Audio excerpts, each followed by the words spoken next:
We ask you to, as you say in the Bible, be quick to listen, slow to speak, and slow to anger. Give us wisdom and truly help us to listen to others. And finally, whatsoever things are true, whatsoever things are noble, whatsoever things are just and pure, whatsoever things are lovely and of good report, if there be any virtue, and if there be anything praiseworthy, meditate or think on those things.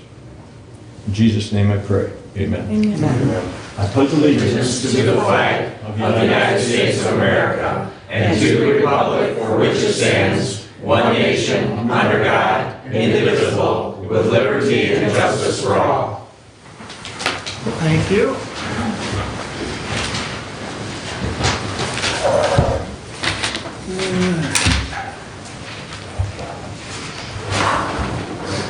That brings us up to the first public comment. Anyone wish to address the board at this time?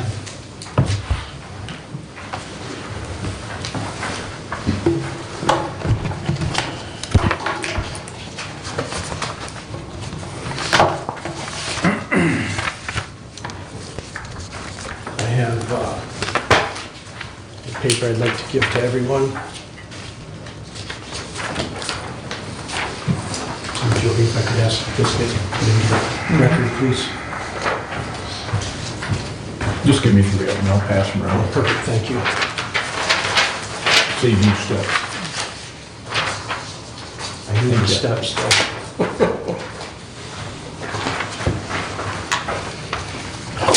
What I'd like to speak on this morning is Ruth had a very good community conversation yesterday, and she had Dr. Rainey from the college come in and talk about the Second Amendment resolutions that are going around the state of Michigan. Right now, as of last night, 17 counties in the state of Michigan have passed a Second Amendment resolution. From the agenda that was placed for the meeting this morning and the resolution that you guys are going to be looking at today, there's one change that I would like to ask that you make, and also that you pass the Second Amendment resolution. And after Dr. Rainey's speech last night, he was in agreement with this and pretty much brought it up. And that's in the 7th line on the 2nd page of your agenda, or I'm sorry, of your resolution, that says that the Hillsdale County Board of Commissioners hereby affirms that the rights protected by the Second Amendment and Article 1, Section 6 of the Michigan Constitution apply to all arms that are legally in use today. Dr. Rainey's suggestion, and mine as well, is that we put a period at the end of arms and strike out 6 words that are legally in use today. Ruth, as my commissioner, I would like to ask that you would bring that as a motion to do that when this comes up for a vote. And I would also like to impress upon you, my commissioner, my representative, that you vote yes for this resolution. Thank you. Thank you. Anyone else wish to address the board? My name is Dean Rutien. I agree with this resolution up to the point of the 6 words that are legally in use today. Can you speak up a little, please? I'm sorry. I'm old and deaf. I'm not used to public speaking, so I don't That's easy. project well. So. Go ahead. The reason I object to those, other than when I was at the meeting with Dr. Rainey, and I brought up that question, is that things change in our legislature all the time. And today, one thing is legal, tomorrow it's not. And if you classify a certain firearm, let's say an AR-15 or a Glock, because the magazine is too large, I don't know how that is quantified, but that one day it's legal, the next day it's illegal. And if you put that in here, that means that then there is no protection, that you're saying as a county board that weapon that was legal one day is now not legal. So now you've put everybody in the county that has a weapon as being illegal at that point. And let's say, like in Virginia, where they're bound for trying to eliminate this kind of thing and trying to round up all this stuff, well, you've made a loophole for the governor to be able to say, okay, well, let's make it illegal and let's start rounding them up. We've already got, Dr. Reading was talking about registration, we've already got lists of people that have those weapons. Now, it also gives a loophole to the sheriff's department to say, hey, we've got no choice. All of a sudden, now you're in possession of an illegal weapon. Now, are we going to say that that Second Amendment in all arms are a sacred right? Or are we going to say, at the whim of Lansing, make this stuff illegal, and now all of a sudden, if you possess that thing, now you are illegal? And I would say, as a patriot, I will not comply.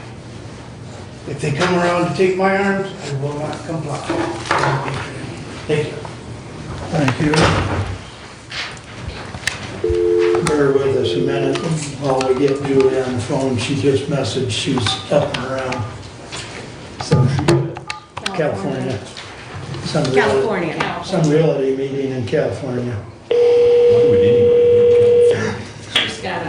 Good morning. Good Good morning, morning. Julie. Hi, Julie. Sorry, I didn't, forgot that I had to call you. Okay. We're still in public comment. Your name, sir? Mark Nichols, Adams Township Supervisor. Appreciate this opportunity to talk to you. I didn't know that I was going to say anything this morning, but after what's been said, I was at last night's meeting and it was excellent. And Ruth, thank you again. I would encourage you, and I know you guys are all busy. I know how busy it gets, and I don't have the responsibilities that you guys have. But if you get a chance to listen to that, it was phenomenal. So I just want to touch on a couple of things along the line with what's been said already. I want to read from our Constitution, our U.S. Constitution a little bit, not much. Second Amendment states, the right of the people to keep and bear arms shall not be infringed.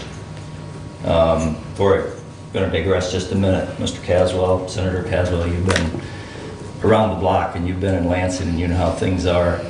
I think you commissioners kind of know too that legislature will pass laws, but then they'll hand off to subunits of government to promulgate rules. And in my opinion, those in effect become laws. I do not believe that's right. And when we make laws, as the last speaker spoke about, that don't line up with the Constitution. I'm going to read in a minute something that's come from a court decision that I want you to consider strongly.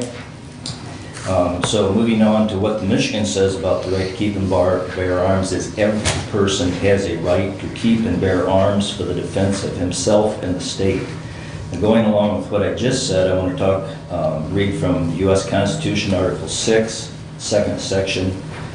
This Constitution and the laws of the United States which shall be made in pursuance thereof. And to me, that means the ones that line up with it. Shall be the supreme law of the land, and judges in every state shall be bound thereby. Anything in the constitutions or laws of any state to the contrary notwithstanding. And to me, that means that if they write something that's contrary to this Constitution, it's meaningless. Thinking along that thought, and I won't read it to you, but I can show it to you later because I'm not familiar with this way of reference. But I believe this is a commentary from most likely a Supreme Court judge. It says no one is bound to obey an unconstitutional law and no courts are bound to enforce it. So I would ask for you commissioners to stand strong and encourage county officials to stand strong to the oath that they took, and that's to support the Constitution of this state, the United States and this state, and to do the duties of your responsibility to the best of your ability. And thank you very much. Thank you. Asked if there was anybody else, but. John Smith, Somerset Center. Candidate for District 5, County Commissioner. I think I'm I think I'm the second person to sign a proclamation saying that I will honor the Second Amendment sanctuary resolution. I concur with John. You guys should strike that at the end and leave it at arms. Dr. Rainey, we had firearms, but Dr. Rainey suggested that about knives. So he said leave it at arms, period. And it was a great suggestion. I know that you guys are all scared. We're all scared.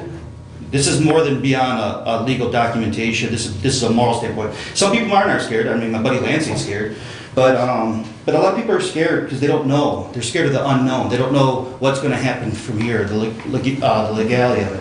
But I don't know what happened in Virginia as far as what came first. It was the sheriffs that suggested the county commissioners. The county commissioners suggested the sheriffs. I did see Lapeer County in our state where the county commissioners were indecisive with this, and they had the sheriff stand up, and it's a great video on YouTube and on Facebook, you can look at it, but that sheriff stood up and told him what he felt, which is he was going to honor the Second Amendment, and to give the county commissioners there some support, if you will.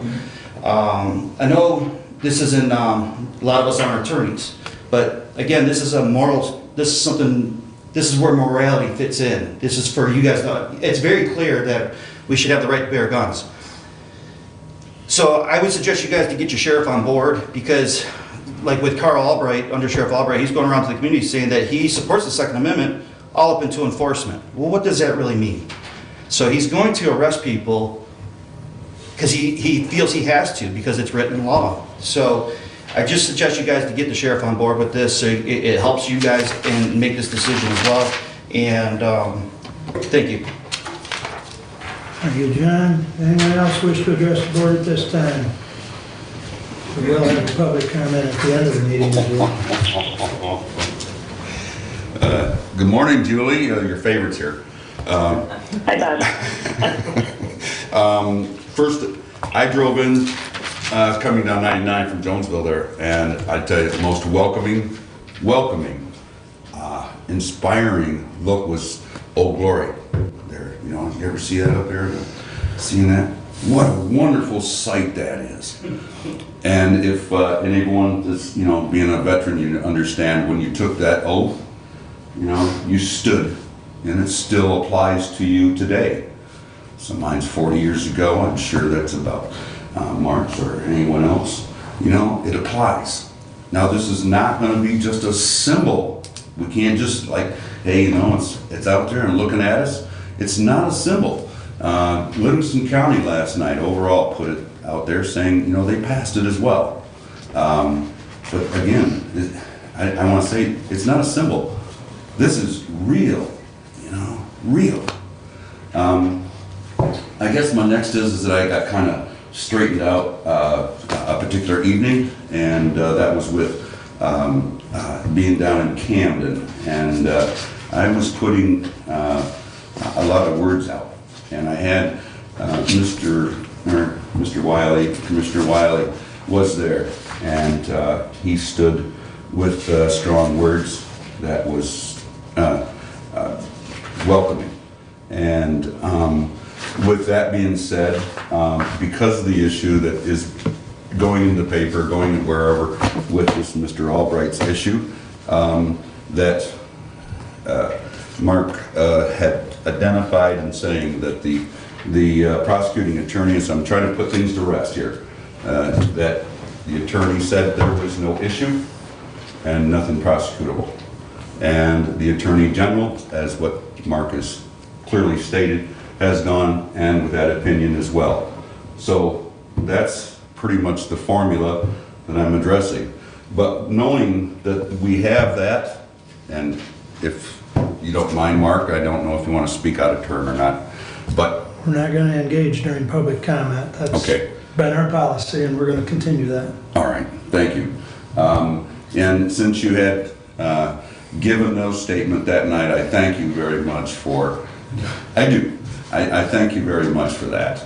I just hope that if you could, would you please get the letter from the Attorney General and read it to the public, the opinion that was given, because the only thing we've got is what the prosecuting. Now attorney I've had. got to engage because I'd never told you the AG had taken an opinion on this. I Okay. told you the prosecutor had. And I will not comment any further on this Okay. issue because it has been turned over to the court. So we have. We can't do that. You're We right. have no comment because we don't want to infringe upon the judicial process. So, Good enough. Good enough. All right. Thank Well, you. Thank you very much. Everyone? anyone else wish to address the board at this time? Yes, sir. Your name, please. Most of you don't know me. My name is James Kramer. I'm a Vietnam veteran. I was elected as the Veteran of the Year at the Hillsdale County Fair this last year. I'm very concerned about this sanctuary clause. I was not aware of it until John spoke about this term of legality or legally in use today. Now, I have a grandson, and actually it's Julie's grandson as well. We share that grandson. He asked me last year if I would take him deer hunting. If I buy a weapon now, a shotgun, so that he can go deer hunting, and the state comes along and makes these things illegal, you have ruined him or his dreams and my opportunity to have a bonding with my grandson. So I would very much appreciate having that clause struck out and rewritten so that these weapons that we have now legally will never be taken away from us. Thank you. Thank you. Anyone else wish to address the board at this time?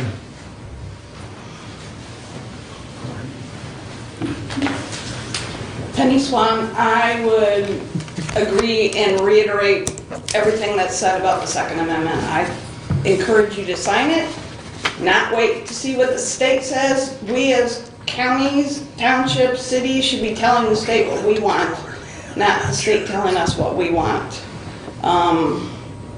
So please, with the changes that John had mentioned, that Dr. Rainey mentioned last night, and I also would encourage you to listen to that. It was very, very good. It was simple language, to the point, from somebody that this is his life, his history. It was well worth watching. It was one of the best ones Ruth has had.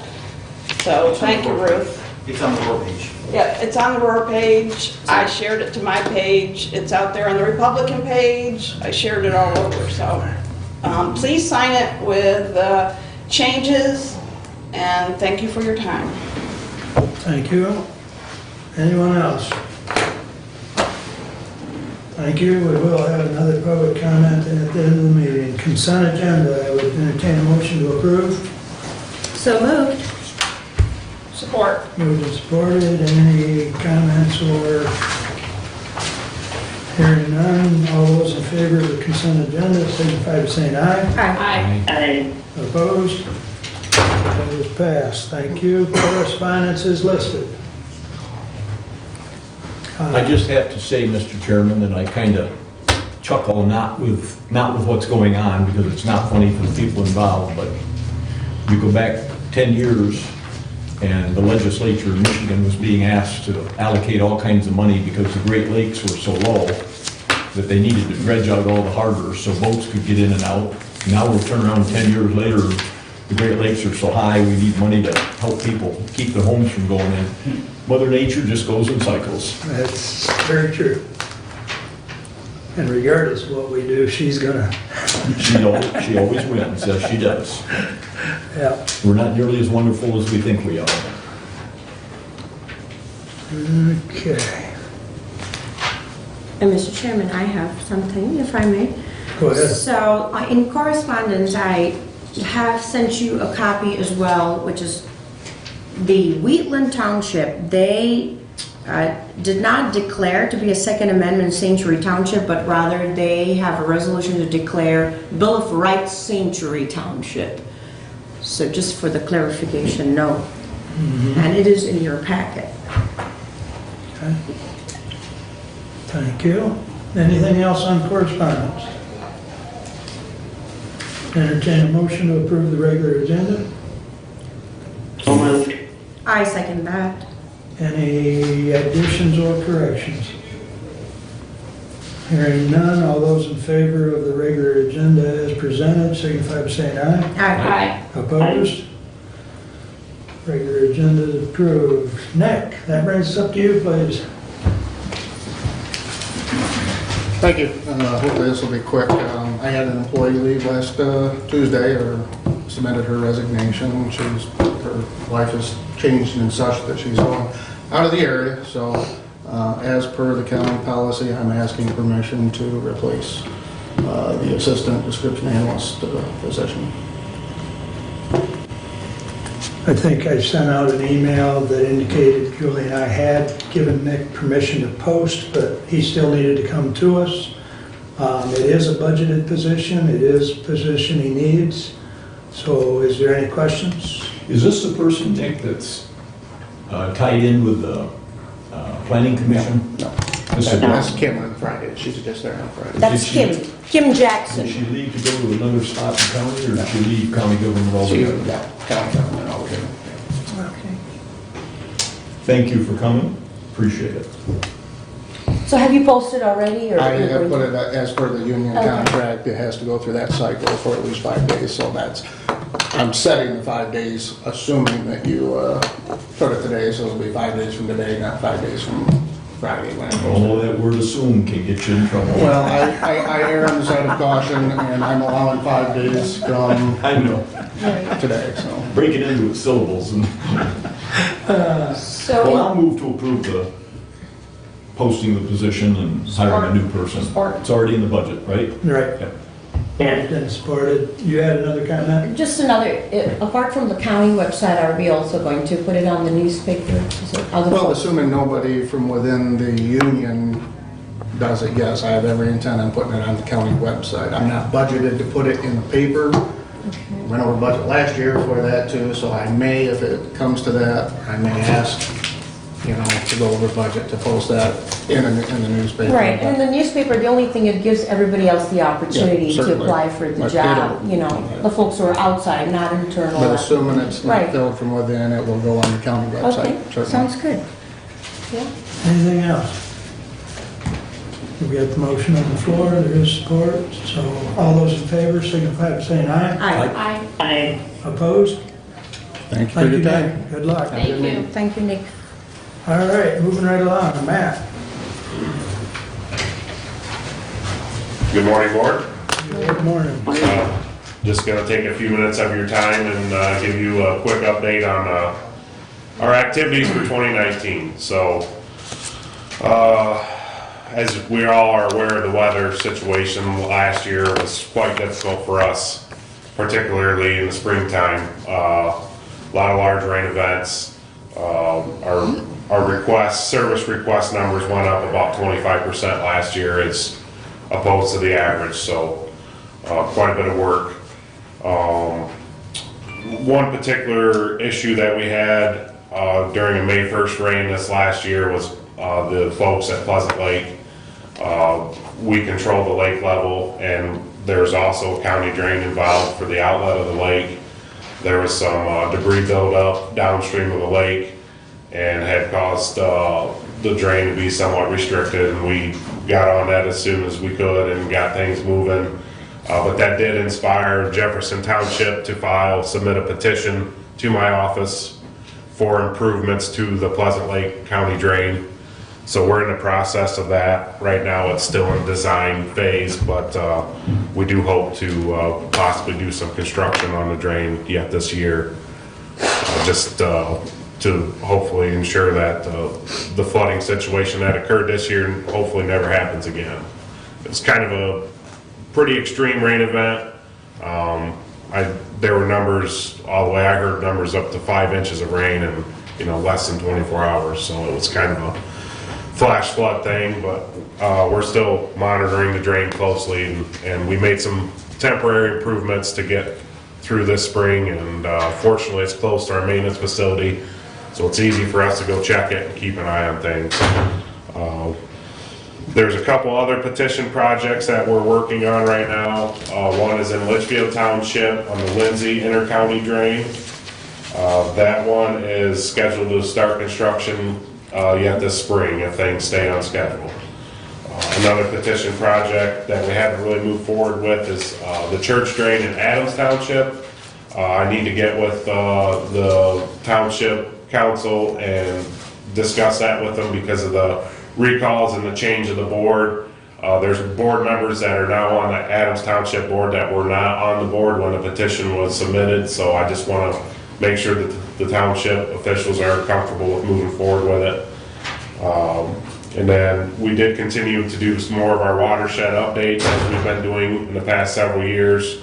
This year we completed 11 of our county drains as far as watershed updates. So we've got about 115 of our drains, the watersheds updated out of the 259 drains that we have. So we're almost halfway done. Is that, Matt, where you're making sure that the property that's being assessed for that drain is actually draining into that drain? Exactly, Okay. yes.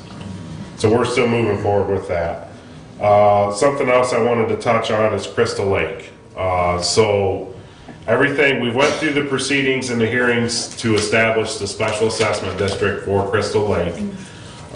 The last hearing we had on January 23rd of this year was basically for the residents to review the assessment roll. Out of the 200 plus residents involved, there was 5 residents showed up. So not a big turnout, but so that's pretty much completed at this point. The assessment roll is established, and so we're done with that project.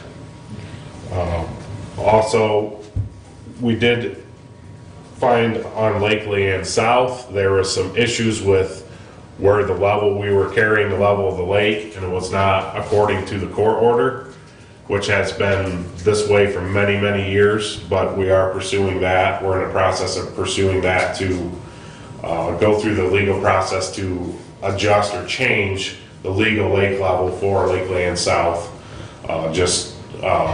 as it was recommended by our legal counsel to do so. Because right now, we're not carrying it where the legal lake level is supposed to be. It's actually quite higher than what the legal lake level says. So we're trying to get that updated and corrected. So the court said something and everybody ignored it. Apparently, yeah, and it's been like this for, a long time. Yeah. Shades of Andrew Jackson. And then just the only other thing I had was I'm kind of excited about an engineering firm we work a lot with has come up with some technology that we're able to install lake level monitoring systems, and they're relatively inexpensive, about a couple $1,000s per unit.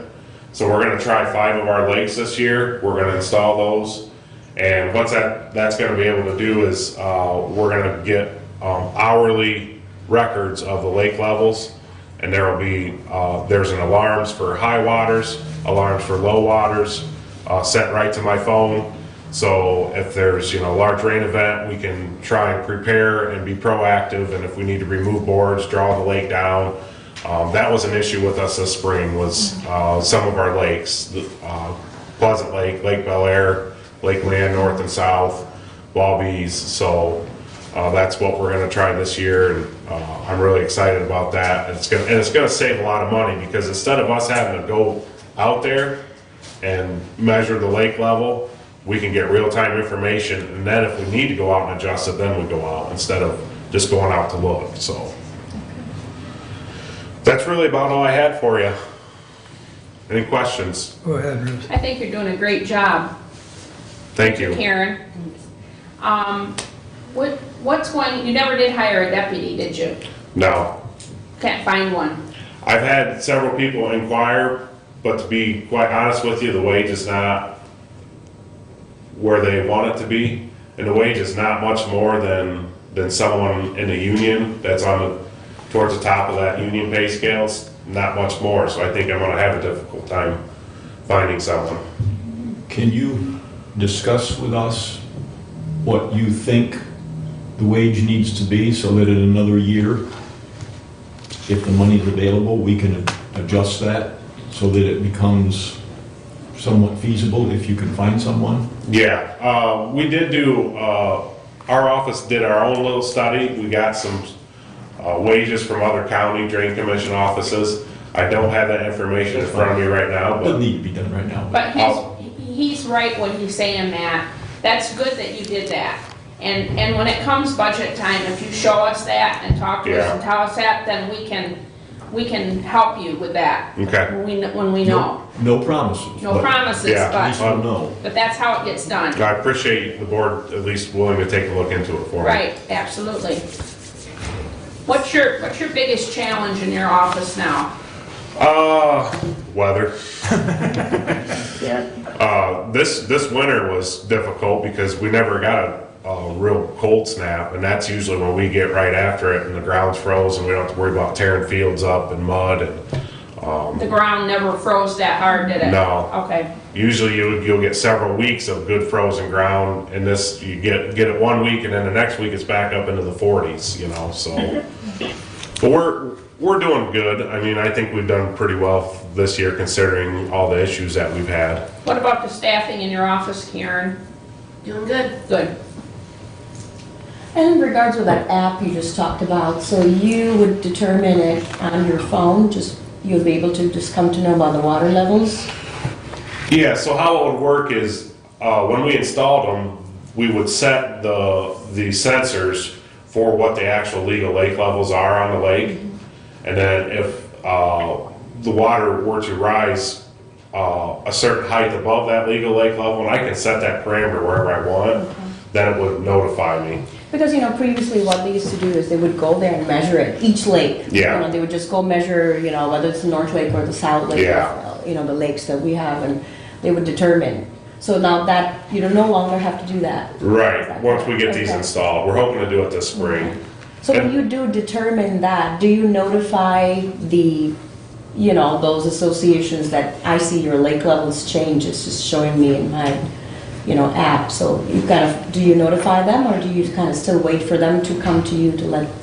I have a pretty good relationship with Mr. Leonard, Mike Leonard, Yeah. Lake Land, Okay. so, you live on a lake, right? Yeah. By the golf course, not lakefront, but Yeah, I get you. yeah. Yeah. So the situation with Lake Land is, Mr. Landis, Rob Landis, Yeah, he was our passed dam away. He used to do operator that. for many, many years, and That's right. unfortunately he passed of cancer this last That's right. year, so Yes, we've overtaken the responsibility. that's and- right. And thank you, and I want to commend you for your job. Thank you for going above and beyond. Thank And in you. regard to that deputy, you said, so at the moment you don't have another staff, so how are you operating? It's not been too bad so far. The deputy would assume some of the responsibilities that I currently have, but I've just been handling everything Okay, at this point until we hopefully Got it. find somebody. okay. Thank you, ma'am. A couple years ago, if I remember right, you had talked about the fact that there were quite a few drains that were in a negative position, and that you were working on getting those taken Yeah. care of. And I looked at your report, and I see there's not as many as there used to be, but is the red indicating that they're in a deficit position? Yes. Okay, so we're still working on that, but you're making progress? I feel the last couple of years we've made a lot of progress, yes. Okay. We're trying to, we can pre-assess for work that's anticipated. So we're trying to do more of that. If I know we have a drain project on a particular drain, we'll pre-assess some of it and then assess afterwards as well, just to try and keep them out of the red, but essentially it's inevitable. I mean, they're gonna bounce back and forth between the black money and the red money. Right. But we're trying to keep the negative as low as possible. Certainly better than it was a few years ago. Yes, yes, we came a long ways. Oh, yeah, Bruce. The deputy, piggybacking on what Namu said, my understanding of that position was somebody like, if something happened to you, then that would be the go-to person that you could for sure, like your right-hand man, that you could for sure rely on, that could step right in. So without that, you still have somebody that's gonna be if something happened to you, but it's Nothing set in stone, really. just, I have a great staff. I know if I ever needed a length of time off, I would feel comfortable, but You still- essentially, yeah, that's what, that's how my position when I was deputy was when my father was drain commissioner, you know, if anything were to happen, I would assume responsibilities and, You were trained for that? Yeah. Okay. He's young, nothing ever. I don't feel young some days, but So, It ain't gonna get any better. yeah, that's what I've been told. so just, I guess just to clarify, Matt, you've got 14 lakes, you're gonna get 5 devices, so there's still 9 lakes that you'll be checking on. But perhaps if Yeah. these work well, over time, you'll have them on all. Yeah, some of the lakes, they don't have they just have a year-round level. And the structures are quite large, so they don't fluctuate much. So some of our lakes, we don't really need to monitor a lot. And a couple of our lakes, we do have dam operators that check things for us. So these 5 lakes I chose, Lakeland North and South, Bobby's, Bel Air, and Pleasant Lake were the most critical ones that we've seen the most issues with the last few years. And with us assuming the responsibilities of the adjustments on Lakeland North and South, I thought it was just practical to have the system installed on those lakes, because it is a travel for us. I mean, it's all the way up in the northeast corner of the county, so if we can cut down on that travel time and just go there just for adjustments, it'll be a cost savings, a huge cost savings. That's right, I agree. Is anybody else gonna be able to view that data, or is it just strictly linked to your device, or? At this point, I'm just gonna have access to it and my staff. Okay. But we're gonna look into that, because I know other counties are, you know, making that information public, which is, you know, Right. if the systems have the capabilities, I would assume we'd probably look into that. Well, and you might, I know there's some that USGS has, not necessarily on the lakes, but on our streams or rivers. Yes. And those, there's at least one in the county that I'm aware of that is live time. Mm-hmm. And you just have to go click on the link and it'll show up. Yeah. So, Yeah. okay. Yeah, these are gonna record the lake level every hour. Oh, that's great. Yeah. So, and then we'll be able to build a history and then learn see how the lake reacts to a 2 or 3 inch rain. Right.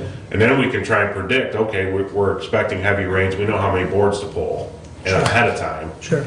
So, Okay. Any other questions? Julie, you got any questions? No, thank you. Okay, we need a motion to, So move. I second that. all those in favor of accepting Matt's report, signify by saying aye. Aye. Aye. Opposed? Thank you very much. thank you. Thank you. Thanks, Matt, good job. We'll see you in a year unless something else comes up.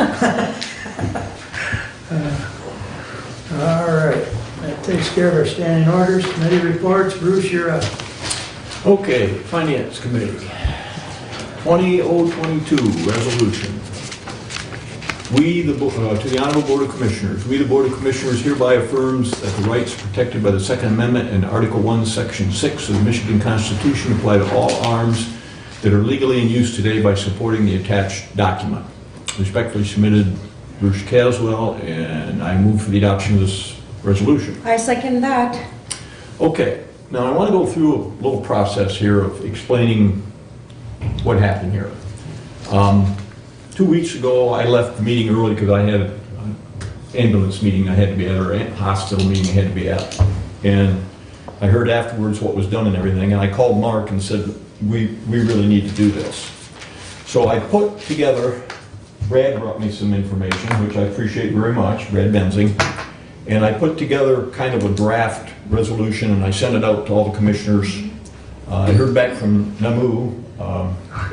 She could be an English teacher. She corrected all my misspellings and all that kind of stuff. Got that taken care of. So sorry. No, that's fine.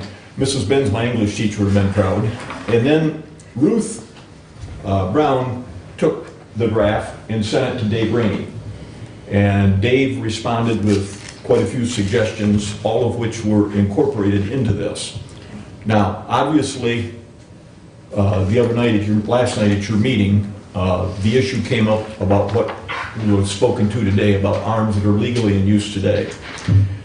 I think the idea behind that is a machine gun is not a legal weapon today in the United States. You can't own it. Okay, so that's why that phrase was in there. However, I understand what everybody was saying today, that if we pass this today, anything that's legal today would be legal in the future. It doesn't matter what the legislature do. This says what's legal today, and they could change it, but that wouldn't change this resolution. But I understand the concern about the legality and the illegality with what's going on and everything. So I'm going to propose an amendment that we simply put the period after arms so that it would read, "We, the Board of Commissioners, hereby affirms that the rights protected by the Second Amendment in Article 1, Section 6 of the Michigan Constitution apply to all arms." Because, and put a period, strike out that are legally in use today, and then keep them by supporting the attached document. And the attached document would do the same thing. It would put a period after arms and strike out that are legally in use today. Because the implication, when you do something like this, is that, just as with people, a felon can't own a weapon today. This doesn't address that. This is, when you talk about the right to bear arms and citizens, you're assuming they're legal citizens, they haven't committed any crimes, and so on. And so the same thing would apply to weapons. The beauty of this is this.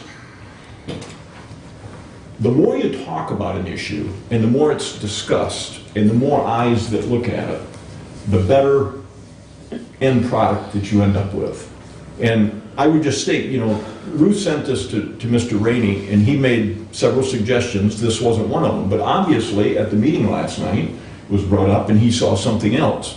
So that's why I say you got to keep looking at things with fresh eyes. It was Rattan, by the way, it wasn't Rainey. What's that? It was John Rattan, and then Rainey liked that, yeah. So it's just the whole process of looking at things and taking your time and working through things.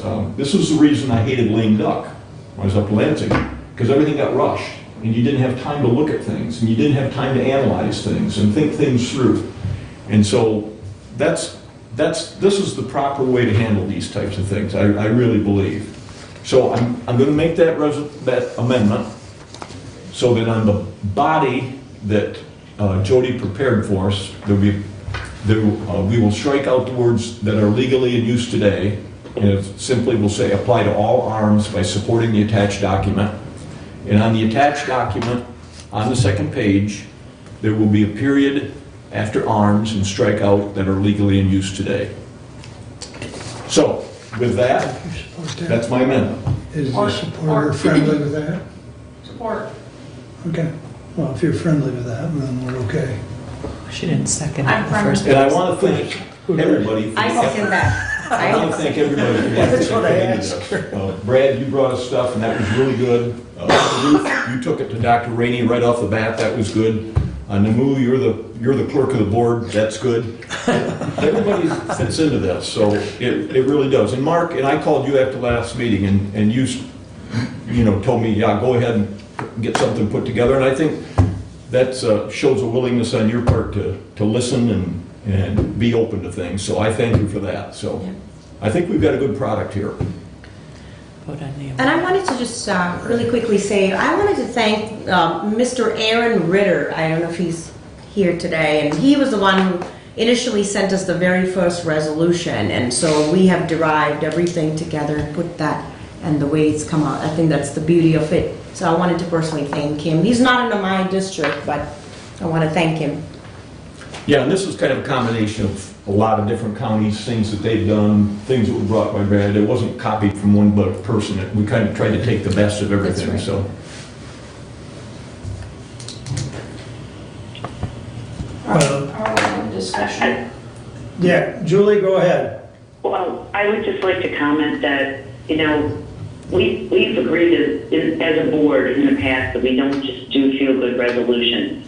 And so what we're trying to do with this resolution is send a message. And I also responded to Bruce when this was sent out and asked that the governor be copied on. He did call me and tell me why he did not do that. But I feel like, the people that we're copying on this resolution, Senator Shirkey, Representative Lunihiser, Congressman Walberg, they already know how we feel about this issue. And so I'm not sure really what our point is, I guess. I'm a little bit confused about who we're sending, what are we trying to do with this? What are we trying to accomplish? And who are we sending this to? You want to address that? Oh, she wondered why we weren't sending it to the governor. She listed that we're sending it to Shirley, Lloyd-Hauser, and Wahlberg. She also wanted to know what. I explained that to her in a message that I sent her. No, I said that, Bruce. I understand why you said it, but the whole point is we're sending it to people that already know how we feel about this. So I'm not sure what the true purpose of it is. I'm missing the point. He's okay, we can send it to everybody or anybody. I mean, I guess it's whatever the wish of the board is. I mean, the people that are truly against a resolution like this are basically Democrats. And we're not sending it to any Democrats that I can see. They weren't listed. So we're sending it to people that already know how we feel about this topic. So I'm not sure what the point of it is. Well, sending that to the governor is just a waste of good paper.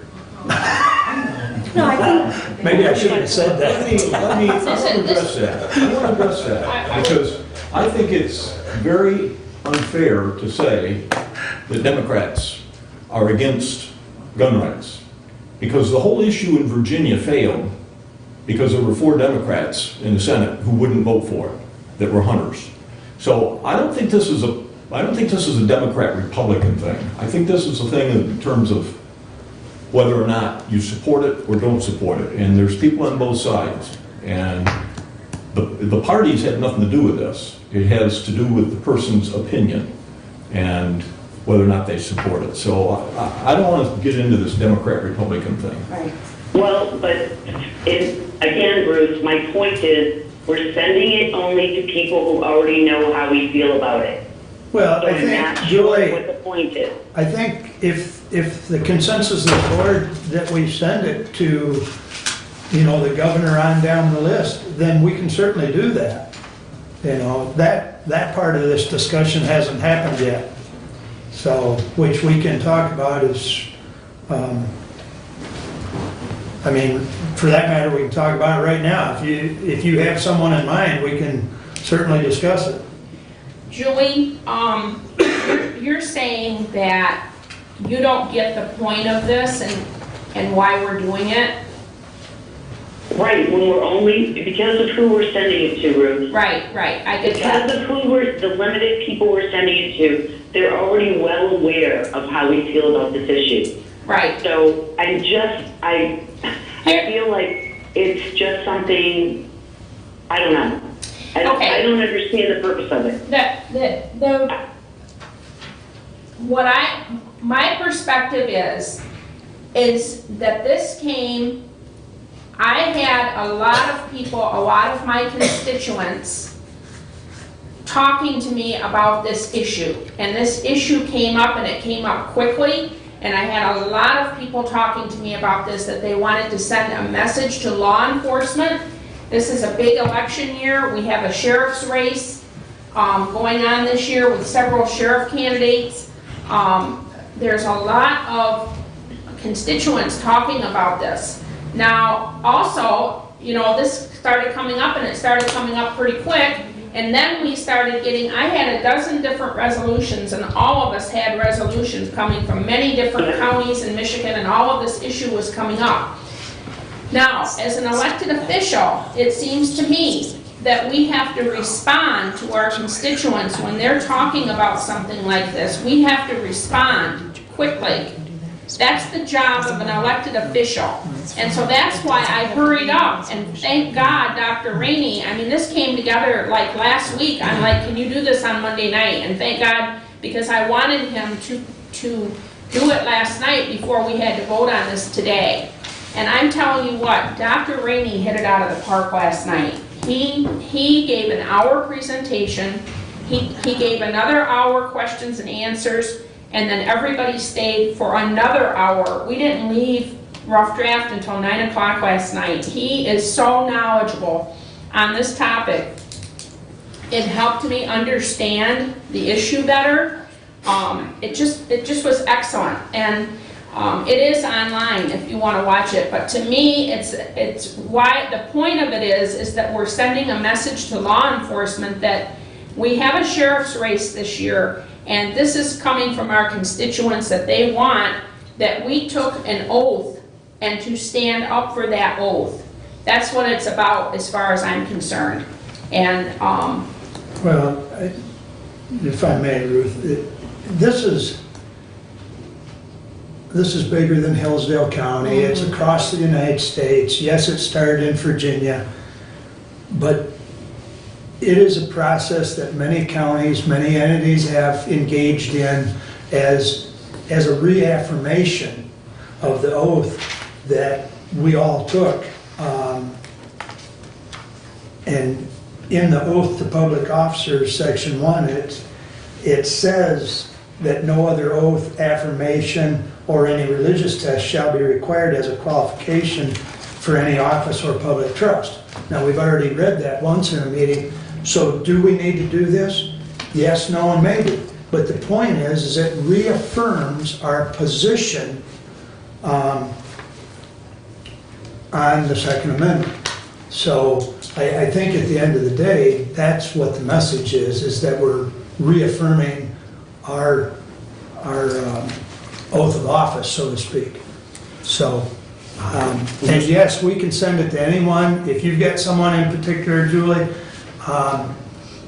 there again, we're letting them know or reaffirming what you say they already know. They don't already know it unless we actually tell them. Well, they already know. Well, don't assume anything. As Bruce alluded to earlier, the word assume can get us all in trouble. But No, this has been discussed at other meetings. They're aware of how we feel about it. And they took the same oath we did, and they, the people that are listed in it feel the same way we do about it. So I'm just not sure really what we're trying to achieve, but. Mr. Chairman? Go ahead, Bruce.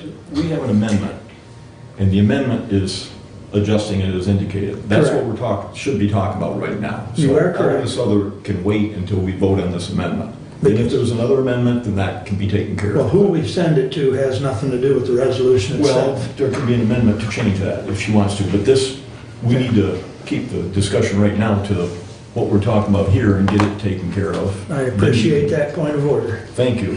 There's nothing wrong with what's being said, it's just, got to keep it on where we're at, so. So with that said, is there any further discussion on the amendment which was to strike the, Legally in use today.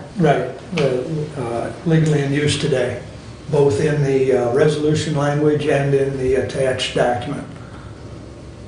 Is there any further discussion on that? So all in favor of the amendment signify by saying aye. Aye. Opposed? Okay, the amendment is passed. Now we're back to discussing the whole package, if you will. And once again, who we send it to is not, it does not, Jody and I just spoke a minute ago, it does not need to be part of the resolution per se. Well, I think what Commissioner Gaines is trying to state, Mr. Chairman, is on the second page, the third paragraph, it says, "Be it further resolved that the Hillsdale County Board of Commissioners directs the county clerk to forward a copy of this resolution to our state rep, our state senator, and our U.S. congressman." I think what she's trying to say is that to do what she wants to do needs to be changed. Okay. And I don't. So Julie, would you like to propose an amendment to add some people in there, or what's your? Well, I mean, I think if you're gonna, if the whole purpose of this is to try to let everyone know that we're reaffirming our position, if that's the purpose, then why wouldn't you send it to everyone in our legislature and the governor? I don't know why you wouldn't send it to everyone. So is that her there? So basically you want to add the word governor, is that correct on that second Well, last? I think you should send it to the whole legislature. I mean, I don't know why you wouldn't. I think we This should, was from Wheatland Township. I think we should send it to The Michigan State Legislature, House Representative and State Senator is the governor of Michigan and all of Michigan U.S. Congressmen. And I'd like to read that. I think it should be, If I may have your permission, Yeah. I have this Wheatland Township that they shared, the Bill of Rights, St. Louis Township, and this will tell you exactly what you want to add. And I get your point, Julie, but I'd like to read this, and this is what they've mentioned. They've said, and it's in your package, be it further resolved that the board directs its staff to forward a copy of this resolution to the county's fellow county elected officials, the Michigan State Legislature, House of Representatives and state senators, the governor of Michigan, and all of the Michigan U.S. congressmen. I think it should also be sent to all the counties. You know how in our packet we get resolutions from other counties in Michigan. I think it should be sent to all 83 counties that are in Michigan. How about 82? 82. We don't need to send it to ourselves. Okay, 82. 82. Gotcha. Mark? Okay. Now, as far as, So I would move to accept the description that Namuja stated and also add the county as Ruth stated. Then what? Add the counties, all the 82 counties in Michigan. so Julie, just to be clear, do you want to change that language completely in that line that's in your Yeah. packet and replace it with the language from the Wheatland Township one? Yes. The one I And just add the read. counties. And add 82 counties with that. Is that your motion, Julie? Yes. Then I second it. Okay. And if you want, I can repeat this again. I have it. Okay. Okay. All right, so we have a new amendment on the floor. Further discussion on the amendment? Hearing none, all those in favor of the amendment signify by saying aye. Aye. Aye. Opposed? Jody said you need to come in and help lick stamps to send these all out. I may be contacting people for email addresses because I don't have all of those. And I might add, Mr. Chairman, that I got involved one time with helping them send stuff out to people. We all got enthusiastic about sending it, and I spent the better part of 2 days finding everything. So Marty's got I all would the suggest clerks' that when you address. send it to the legislature, you send it to the speaker's office That's what I thought. Yes. and the majority leader's office. You don't need to send it to, Right. Individually, you don't have to send it individually. Yeah, okay. even though that's what it says. All right. Any other amendments? Now we'll vote on the whole thing as a whole, and we'll do a roll call, please, Julie. Just, Commissioner Wiley? yes. Commissioner Caswell? Yes? Commissioner Carlin? Yes. Commissioner Brown? Yes. Commissioner Gaines? Yes. All right. It passes 5-0. Yep. That's right. And thank you all for your diligence. I know there were some comments earlier as far as law. The Board of Commissioners does not have the ability to override any current or future laws. This is a resolution stating our affirmation of the Second Amendment, the right to bear arms. So just to be clear, we're not making a law. It's a resolution of reaffirmation. Yes. And I'd also like to state, it's an educational moment, I'd also like to state, the Board of Commissioners has no ability to tell any elected official, whether it's Matt in the Green Office, or the sheriff, or the treasurer, we can't tell anybody in terms of policy and what they have to do. You have to do this, you have to do that. When you vote in an election for an elected official, you are hiring someone to run that office. Our job is to give those people money. Okay? okay? And the comment was made a couple meetings ago, I think, about, well, if the sheriff doesn't do this, you could just cut their money. And I want to explain that. Because once the budget's passed, and we give Matt his money, or Stephanie her money, they can spend that money any way they see fit within their department. They can't exceed what we've given them, but they can spend it any way they see fit. So you can't cut money to an elected official and say you can't use it for this particular purpose or that particular purpose, whatever it might be. Because once they get it, it's theirs. Now, we had a judge here in the county a few years ago that would not submit a line item budget, so much for this one, and so on and so forth. Just said, I need this much money. And at the end of the day, okay, that's what they ended up doing with him, because that's what it amounts to.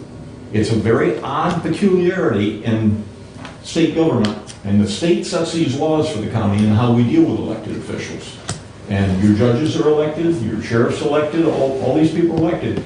So it's important when you hire people for those positions that you pay attention to them and you ask appropriate questions of those people about how they handle the money and what they're going to do with it and so on and so forth. That's not something that the commissioners can require them to do.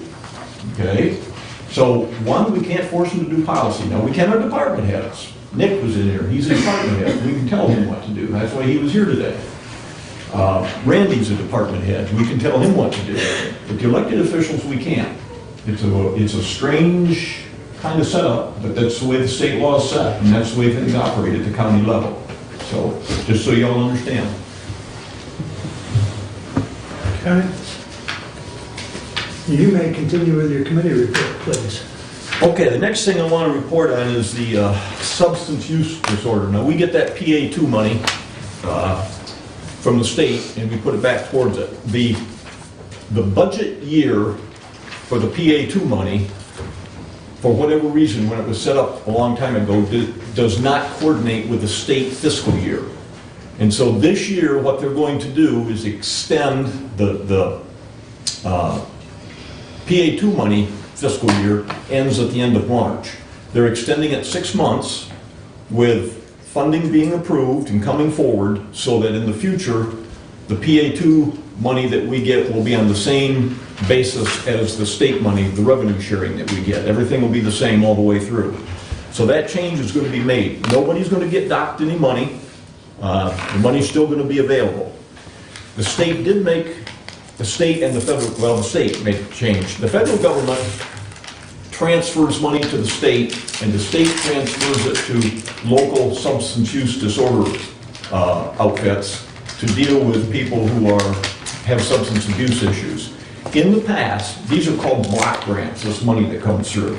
In the past, these block grants were paid up front, so that McCullough Vargas or whoever would get the money up front and then they would spend it through the course of the year.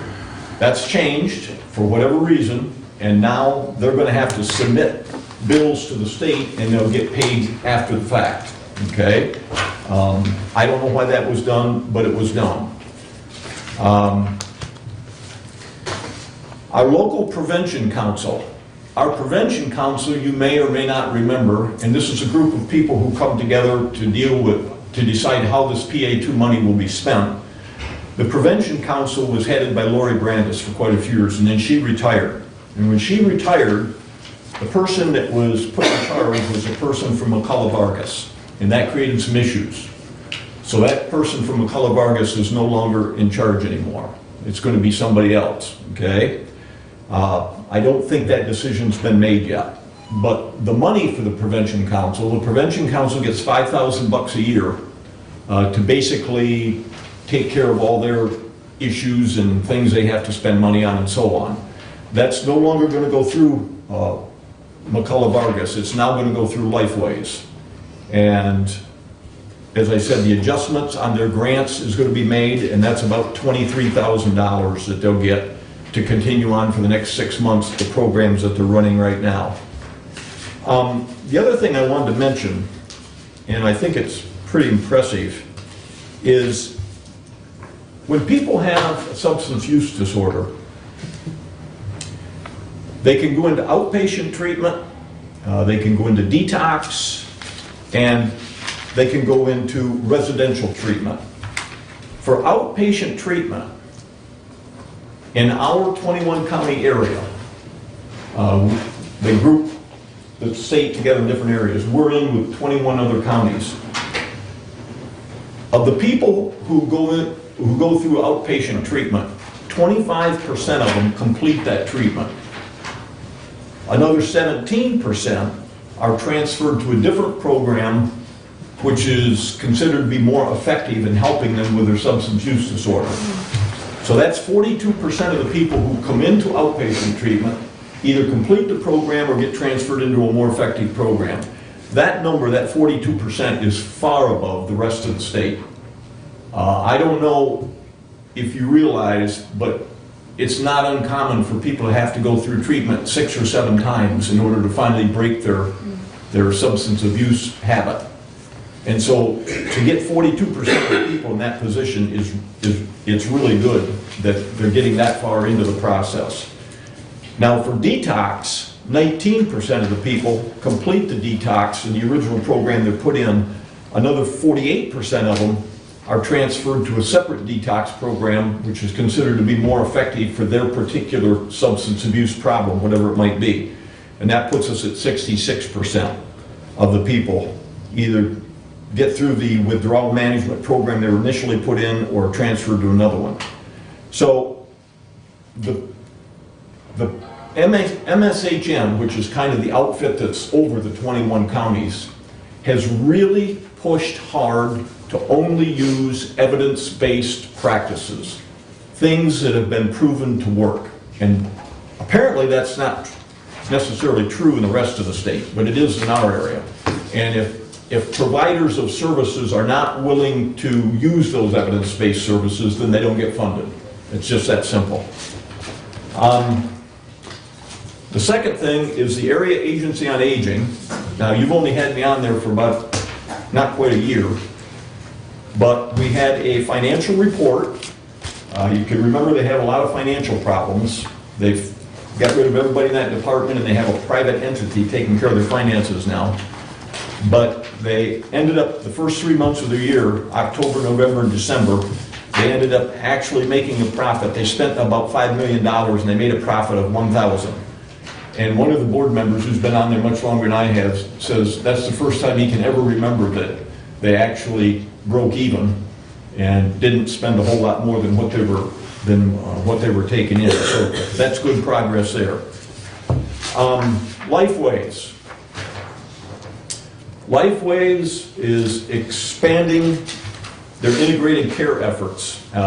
They're applying for a grant from the Michigan Health Endowment Fund, and they want to use that grant to expand us here in Hillsdale County. So that up on Care Drive, where's Care Drive? I guess out that way. There will be one facility where people with mental illness and if they have physical illness can all get treated in one spot. And that's moving ahead and doing well. The crisis intervention training. This is training that works with police officers, and it can be others, to teach them how to handle mentally ill people who are in a crisis situation, whether it's a domestic abuse situation or somebody threatening shooting something up and so on. And this crisis intervention training is being incorporated into our millage money that the voters of the county passed a year ago, and it's going to become part of that process. So there'll be ongoing training for the people that deal with these situations to teach them how to deal with it. They had a big CARF survey. CARF is like the Taj Mahal of requirements for community mental health agencies. And Lifeways had their accreditation done by them. You have to do it I think it's every 3 years. And they had absolutely nothing found that needed to be changed. And across the country, only 3% of the surveys that CARF does meet that criteria. So that was a real feather in their hat, and they're very, very appreciative of it. And I also might mention, it didn't happen here, but it happened up in Jackson. They had a kid in the emergency room who had mental health issues. He'd been there 5 days in the emergency room. And this is typical across the state. This is the pathetic way that we treat our mentally ill. But Lifeway's got a call from Allegiance, and they sent in their team, and they had the kid taken care of and moved into residential care within 24 hours and got him out of there. So that was really good. The Suicide Prevention Coalition, there's going to be a thing on February 29th, which is this Saturday, from 10 to 2 at the ISD. And it's called Islands of Wellness, but it's teaching people from an emotional standpoint, a financial standpoint, a physical standpoint, how to recognize and deal with suicide. And Ruth will probably have more on that. She's a lot smarter on all that than I am. Incentive pools, if you do well enough in the way you approach problems and the way you spend your money and you're frugal enough and so on and so forth, the state now has a program where they will incentivize you, give you additional money because you did such a good job. And Lifeways for the second year in a row got that. And it's about $400,000 or $500,000, so it's a fairly significant amount of money. Okay, I think that's all with them. Mary Beth is going to be here with, I think, next meeting. March 10th. Yeah. March But she 10th. provided some slides. We're going to have, this past year, we didn't get started with the mental health millage until well into the year. So we're going to have next year about $900,000 to spend on mental health issues. We've got a person embedded in the emergency room so that we can hopefully avoid situations like happened with this kid up in Jackson. They've got a person embedded out in the jail, and I guess, correct me if I'm wrong, Sheriff, that's been a godsend for the corrections officers, somebody to help deal with the mentally ill that come in there. So those are both things that I think are good. We did get the van bought last year for Spark, and they deal a lot with the mentally and physically impaired. That's been taken care of, and a lot of that is transporting out in the country and bringing them in so they can have some kind of social activities and social life and not just be kept at home. That van is a big, So Mary Beth will go over all the details in that in the future. The next thing, so while I got everybody here and we're on TV, is there's going to be a position open up. Right now, Brad Boner has it in Lifeways, and it is a position that serves on their board. And they need a person, and Brad has indicated that he wants to run again, okay? But they need a person on that board who is a primary consumer. That means somebody who has gotten services directly from Lifeways. Brad has done that in the past, but if you know anyone else out in your communities who has gotten services from Lifeways, mental health services, or any other kind of services, and they would be interested in serving on this board, please have them contact Marnie Cass in the clerk's office and fill out the appropriate form. Jody can walk them through all that. But we're going to have to be making that appointment in the next month or two, because I think it comes empty in March. But if there's anybody out there that you know that you think could serve on that board, who's had primary services from Lifeways, please tell them to encourage them to sign up. The ambulance situation. I had a meeting 2 weeks ago. I had to leave early to go to the hospital situation, and there's been discussions with transporting the mentally ill out of a hospital and getting them to whatever residential facilities are around the state, okay? Lifeways has indicated that they are fine with using mental health millage money to help with the cost of that, because it's an extremely long day. When you take an ambulance and they have to transport somebody, and when they get to the place that they got to go, they have to stay there until that person's admitted, it can easily be an 8-hour day. What Medicaid pays is piddling in comparison to the costs. But the mental health millage money can be used for that. However, what needs to be done is that Reading Emergency needs to give the details to Lifeways that they have applied for money from, they've charged Medicaid, and that, you know, whatever they get back from them, and mileage and so on. But there's specific things that Lifeways indicated they have to know because they can't give money under federal government rules unless the ambulance service has charged Medicaid and tried to get reimbursed through that process. To date, Lifeways, I asked Mary Beth at our meeting Wednesday night, and she sent me an email. She says, we've requested on 3 occasions to have some additional information relative to the reimbursement costs, they being reading emergency, and they have not got it yet. So Forward me that email. I'll just give you that. Okay, because I did contact, after you and I spoke about this, I contacted via email Terry Esterline, who chairs that RU board, and I have not gotten a response from him. So I'll send this to him as well. Well, there's financial assistance with all that the voters of this county have done, and God bless them for doing it. There's financial assistance available, but there's processes that each agency has to go through to make sure they're not doing things illegally. And Mary Beth made it very clear. She said, we can't just give money to somebody if they haven't charged Medicaid, because that's supplanting and that is illegal. And she said, we can get ourselves in big trouble for doing that. So the ambulance service reading has to cooperate and get that information. The other thing I wanted to mention, and I don't know if you want me to bring it up now, but it has to do with the potential heating system over in courthouse. Go ahead. Stephanie, Derek talked to her and she's done an excellent job. We talked about if we borrowed the money, because we don't have the money available, and it probably makes sense to fix it because everything's torn up. But if we borrow the money, this year, we make the last payment on the annex, $95,000. That'll be paid off. Next year, we start paying not just interest, but we'll start paying the mortgage on this. And I believe that comes to about $65,000, Stephanie, is that right? When we looked, I think it's about 65. I talked to Stephanie about whether or not the 95 would be available to put towards the debt indebtedness of this building, and if we borrowed money for that building over there. And she indicated, first of all, she said, now, you understand this lawsuit. And I said, I get that.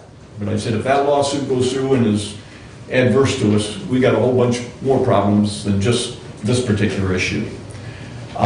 Just for clarity, you're referring to the lawsuit concerning the tax foreclosure? Correct. Okay, just for clarity. Right, that she's kept us clued in on. Thank you. So anyway, we looked at a 7 to 10 year estimate. And I want to emphasize these are just estimates, but if we pay the bonds off over 10 years, if we put that heating system in and pay the bonds off over 10 years, that would mean the heating system would have another 10 years of life in it.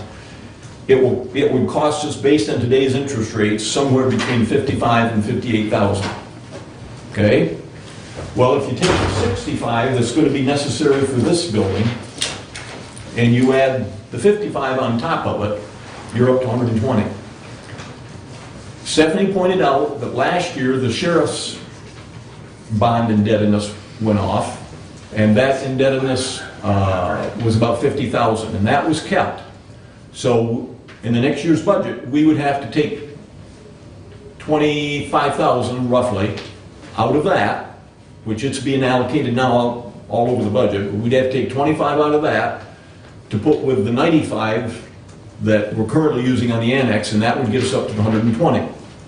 So we could, now this is borrowing $500,000.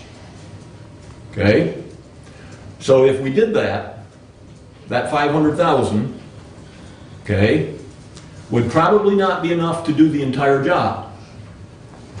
But it would be probably no more than another 100,000 or so on top of that we would have to come up with out of the general fund and so on and so forth.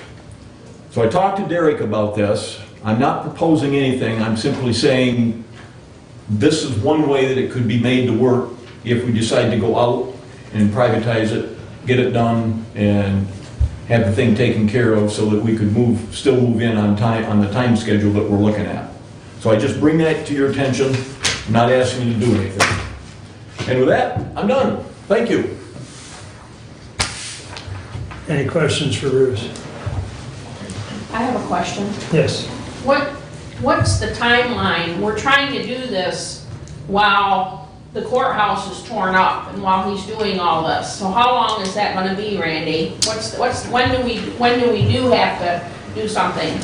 Well, we'd have to get, if we're gonna do it, we'd have to get architectural figures for the, if it's a different kind of heating system. If we just do the heating system we got in there, it could just be a replacement. But if we go to, like what we did with this building, then it would have to be, we'd have to get architectural drawings and get that taken care of, and then do an RFP. Is that So, okay to hear from so Randy, come up, please. Yeah, Randy Randy, can come on address up. it, I but wanna hear from Randy. Bruce pretty much, I get it. you know, Good job, Stephanie and Bruce. Go ahead, Randy. If you were going to send this out and everything, the timeline, I would believe would probably be a year from now before it was finished. If you were looking at going out, you've got the time, we first have to hire an architect, then we have to have the system designed, then it has to go out for bid, then the equipment has to be ordered, then, so there's quite a list that we have to go through in order to send this out and do it proper. So I would expect at least a year from now before it's finished. So when will the district court be able to move? That's a good question. It depends on what we continually find in the building. Right now, I have no timeline on that because we keep running into things that were unforeseen. So it could be another year. Could be I would next spring. expect we'd be in long before that. But I can't give you an exact date. I don't have one. I think that we're fortunate that this has been a mild winter, because I can remember in the past when you were working on this building, we had a real hard winter and you guys were off on that. Yes. And got behind on this. But this winter, you've had a mild winter and you've. Yes, we've made a lot of progress and everything, and Right. we've come across a lot of things that Right. we absolutely had to take care of. You So, did a beautiful job on the prosecutor's office. Thank you. I went all through there and talked to everybody that works in there, and they did a good job on that project. Thank you, my We crew saved does a good taxpayers job. a lot of money Yes. by having you do it. It takes longer, but it still is very good. It takes us a little while, but we save you a lot of money. Right. Okay, thank you. Yep. Julie, you got a comment? No, Ruth commented that it saves the taxpayers a lot of money. Even though the jobs take longer, it does save the taxpayers a lot of money when we have our own staff do these projects. I just was agreeing with that. Okay. Thank okay. you. All right, thanks, Randy. We will certainly have more discussion on the HVAC. Julie and I talked about some more open discussion on that at the next meeting. So we may want to at least get the ball rolling, starting at the next meeting. So, and by that, we'll have to figure out what step one is. I think we already know, but as far as getting the architect, started. So we'll plan on that. Ruth, that brings us up to you. Okay.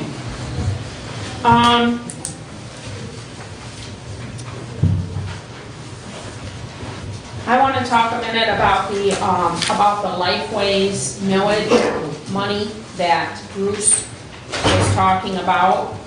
And we had a meeting at Lifeways, and when she wrote her initial plan for the millage money for Hillsdale and showed it to all of us, there was nothing in there for suicide prevention, which doesn't set very well with me.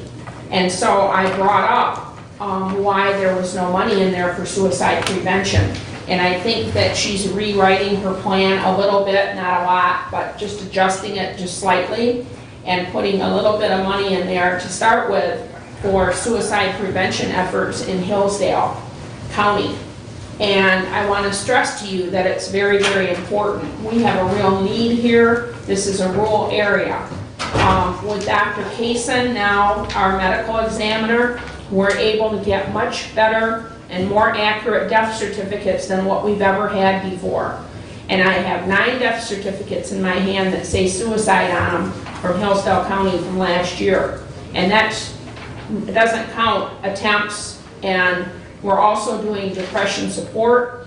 There's enough, truthfully speaking, there is enough work here in Hillsdale County to fund a full-time person, trained professional person, to work on these issues 40 hours a week.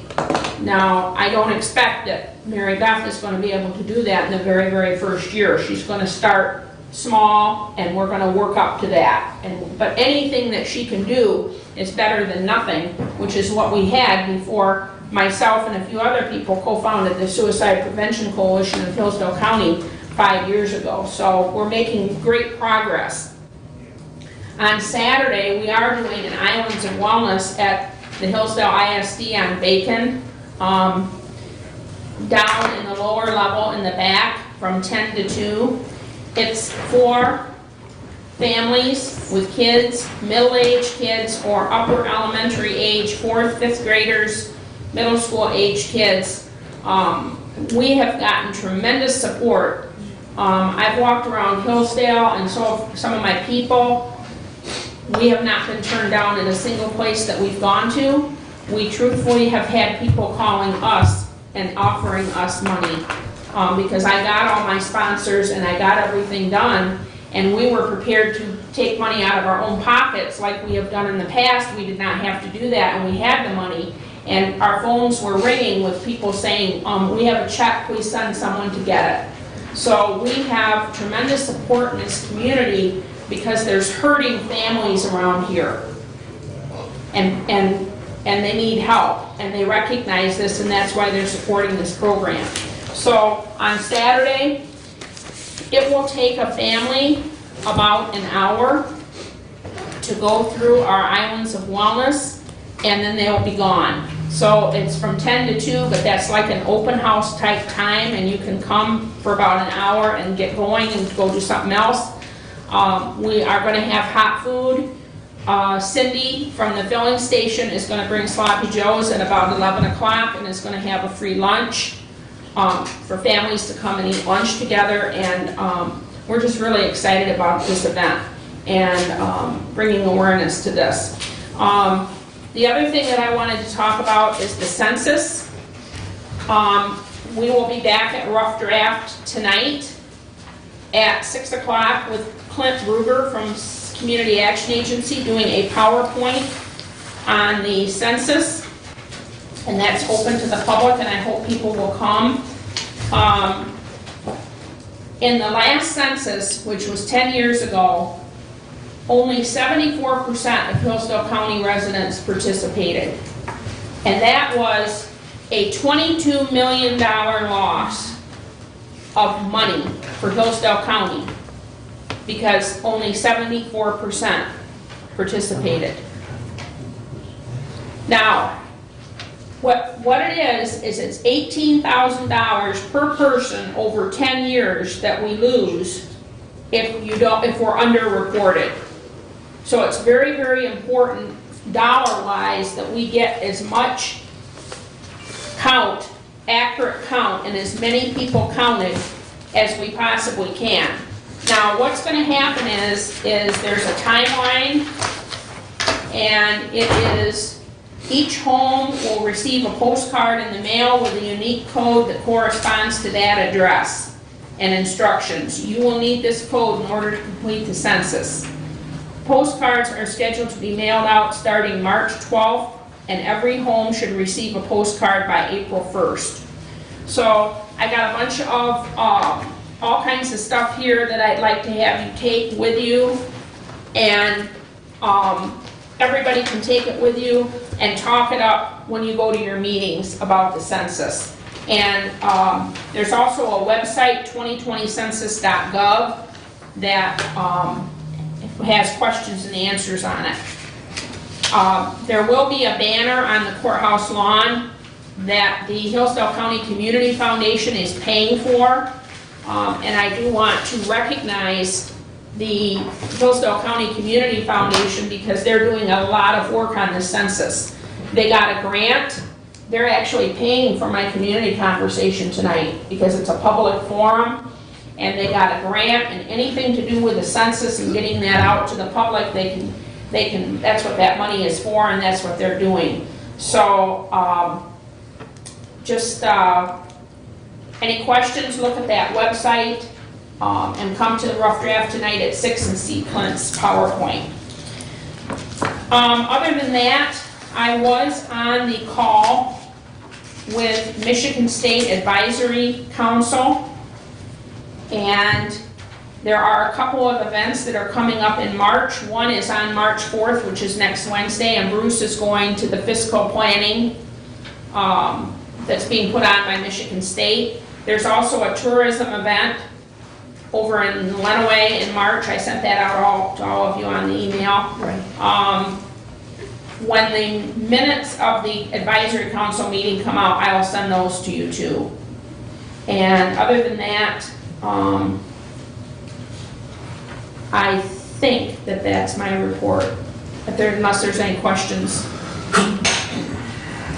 Just a comment, actually, if I may. Commissioner Brown, I have been talking about to all the townships that I have been going to with that Island Wellness that you are coming up, the event, which is on February 29th.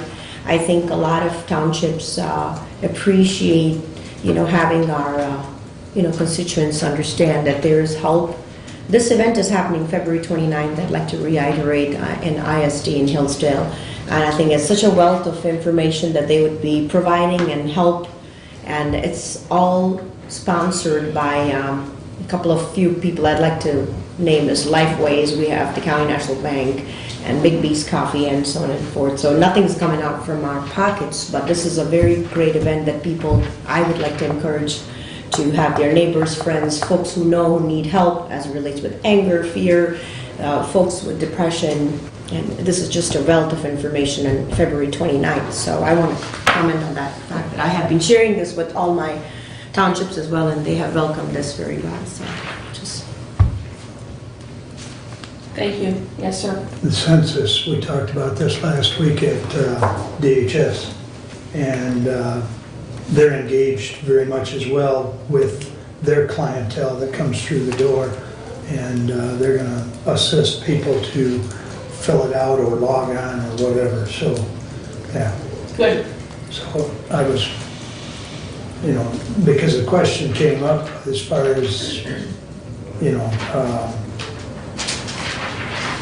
a lot of those people are low income. That's and don't necessarily have access to a computer. And so they're going to work with that. So The other place will be the senior center. We'll have computers set up in their lobby and someone to help you do it too. Yeah. It doesn't take long to do it. The information's secure. I would encourage you, the very, very first time that you get your census, get it done and sent in and get done with it. Because if you don't, they're going to keep hitting you up and they're going to send somebody to your house to knock on your door, and they're just going to keep bugging you until you do it. So the best thing to do is when you first get it, it doesn't take very long. All they're asking for is the number of people that live at that address account. No political affiliation, no social security numbers, none of that kind of stuff. You just need that code. You're going to get a unique code that corresponds with your address. That's all you need to do it. Just take 10 minutes and get it done and get it out the door and forget about it, because you don't want somebody coming around and knocking and bothering you about it. So now the way I read this flyer, Ruth, and correct me if I'm wrong, but the website for you to go on and do doesn't open until April 1st. That says open April 1st. Yeah. You'll find that some of the information has some conflicting information on it, because my understanding, some of the information that I have right here, right in front of me, is that starting on March 12th is when stuff is going to start going out. You'll be able to start doing the census on April 1st, Okay, okay? okay, good, Thank you. thank you. That brings us up to you, Commissioner. Thank you so much. So let me just begin with, we've been very busy for the last meeting. We've had our townships, they've been busy, and so have the committees. Let me just begin with the district court fourth quarter report. I received that this morning, so I will be sending Jody a copy for the sake of minutes and send it to you as well as emails. Everybody got a copy. You got a copy? Everybody got a Okay, so, copy. okay, good. So this morning I received it, and so just want to share some figures. Most striking is a significant decline in traffic offenses according to their data statistics, decreasing by 46% from 3,255, which was in 2018, and 1,771 in 2019. So the area with a noticeable drop are the total criminal cases, which are down from 16%, from 1,219 in 2018. And last year, we got it down to 1,028. Moving forward, Sheriff Department, just some information from them. I'll talk to Derek a little bit for more information and statistics, numbers-wise, as to what's going on. If you do recall, last time I came here to the board and talked about that the deer that ran the vehicle, that vehicle had all the airbags inflated, so the whole vehicle was totaled. We did receive, thanks to Stephanie, our treasurer had been really prompt in giving us all the updates as it relates to if the amount was received or not. It was $11,000 was received, and I'll be talking a little bit about it, but I wanted to give you a little bit of information. I wanted to know how many patrol vehicles we have so far with the Sheriff Department. We have 13 out of the 17 that are used for patrol. So we have 17 sheriff vehicles at the moment.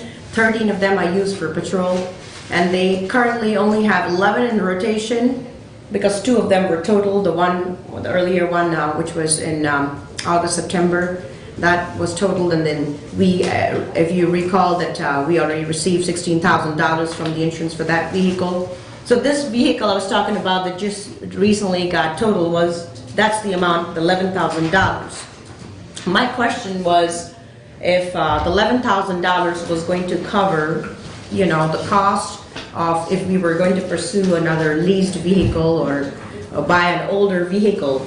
Because as far as I understand, the vehicle that was totaled recently with the deer, those equipments are still okay and can be used. So all we have to do is transfer all the equipment to the rent, if you lease it or you buy an old vehicle to use as another additional patrol vehicle, we will not have to put in any other extra income or to customize it, basically. So that is, we received $11,000 for that vehicle, and we're still exploring some options to replace that vehicle. My other question would be to the sheriff if we really are in need of another vehicle, or can that money be put elsewhere? So I don't have any other report from the Sheriff Department unless Tim has anything to say. Do you want him to come up and talk about that car? Yes. Okay. Ask Derek if he's found out anything from Enterprise. Not yet, he's still exploring. I just talked to him this morning and he said he was still exploring, and The thought that came up was that Enterprise gets back vehicles, because we've looked into it, and we Right. leased one, and when they get them back, they sell them. Well, we might be able to go to Enterprise and buy one of the used vehicles. used ones, exactly. With the 11,000, so That's Derek's right. looking into that. Yeah, and we're looking at that option as well, a used, good condition, used vehicle from Enterprise, or just lease it like we did with the earlier one. Yeah. But if you remember, the $16,000 that we had received for the previous vehicle that involved Deputy Ludiker, that we had received the $16,000 out of that, about $10,000, and so was the cost of leasing the vehicle, and the rest of the amount was used to put in the equipment, just customizing. So we didn't use anything other than the amount that we had. So, and the same thing with this, equipment's good. That's all I wanted to know, if the equipment survived or not, and it did. So that is from the Sheriff Department.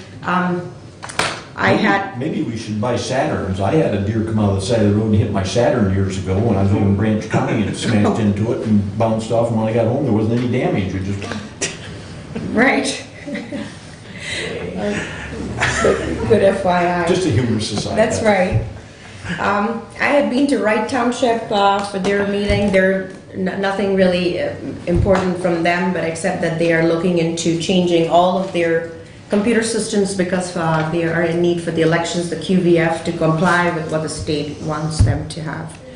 I had recently, just a few days back, met with Toby, the CAA, Community Action Agency CEO, and I had a great orientation the very first time. So it's really nice to bring back information back to our taxpayers as to how much of wealth of information the Community Action Agency is and the work that they continue to do so. I attended their orientation. I also attended their Economic and Development Committee meeting a couple days back, and the amount of work they've been doing, and specifically the work that is being done is with the WIC, which is the WIC, the nutrition program. It's such a wealth of information for all our counties, which includes Lenawee County, Jackson, and Hillsdale. But talking for just our county, the kind of work that they have been doing, specifically targeting the low income, and it's just phenomenal. And I continue to commend them and really looking forward to working with them for many years. Moving forward, I attended the 911 Central Dispatch Board meeting, the ETSD meeting. Always an eye-opening because it's really nice the way Doug Sanford, he really has these meetings prompt on time, and they actually get over pretty fast, within 20 minutes. So they have been looking for 2 part-time positions, and they have had a very hard time filling their part-time dispatch positions simply because these part-time positions, they say part-time, but it's more involvement. A lot of things are involved as it relates to the critical calls that they receive. So not everybody. So they did have 7 applications.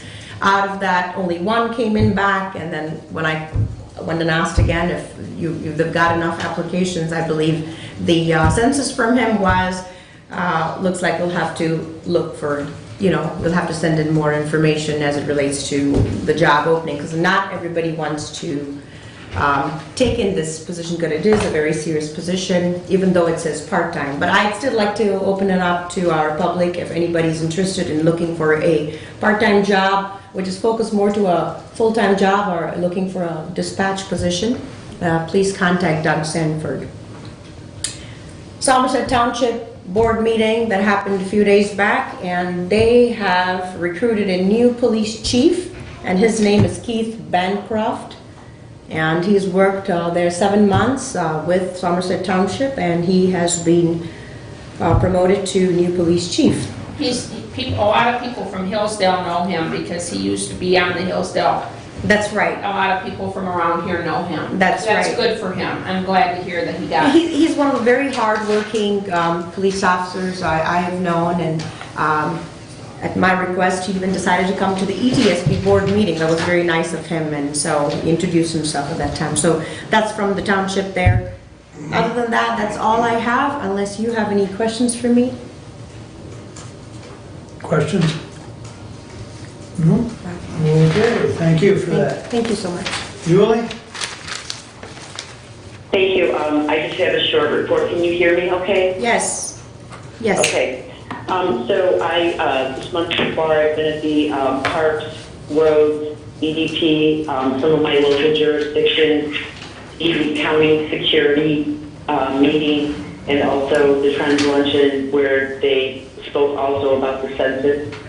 Sharon Beischer and Clifford Rue were both there. And I guess my only comment today is we're working, we need to be the leaders, as we know, on the census. It's so important, and we can't emphasize it enough. It's getting our citizens' taxpayer dollars back into our county. And we really need everyone to be diligent about working with us to get an accurate count. The county security meeting, we are working on a manual that will be general for the entire county building. And then I believe we'll have appendices for specific buildings Once we get that compiled, I'll be bringing that to commissioners for approval. The Parks Commission continues to do, winter upkeep, mostly at Lewis Emery Park, off of State Street. The park does still have a lot of traffic in the winter. They have a great sledding hill there when there is snow on the ground that a lot of our citizens enjoy. And I encourage everybody to visit the park even in the winter. There's a lot of activity happening out there. The Road Commission, we're still working hard to meet with all the townships. Most of those meetings have happened. It's great. Most of the townships are contributing once again, just like they did last year, a significant amount to improve our county roads and work with the Road Commission to do that. So that's great to see. And I guess for now that'll be my report unless anyone has questions. Questions for Julie? Okay, thank you, Julie. I've got VA scholarships. We're going to have those again this year. Depending on how many applications we get, determines on how much money we give out, because we've only got so much money in the account. So we try and spread it out to each of the applicants. The applications are available at ISD, at the VA office downstairs, Veterans Affairs office downstairs, and I believe some of the counselors at each of the schools may have them as well. So, and if anyone has trouble getting one, feel free to contact me and I'll make sure there's one available. So, the deadline on those, if I recall correctly, is April 1st, I believe.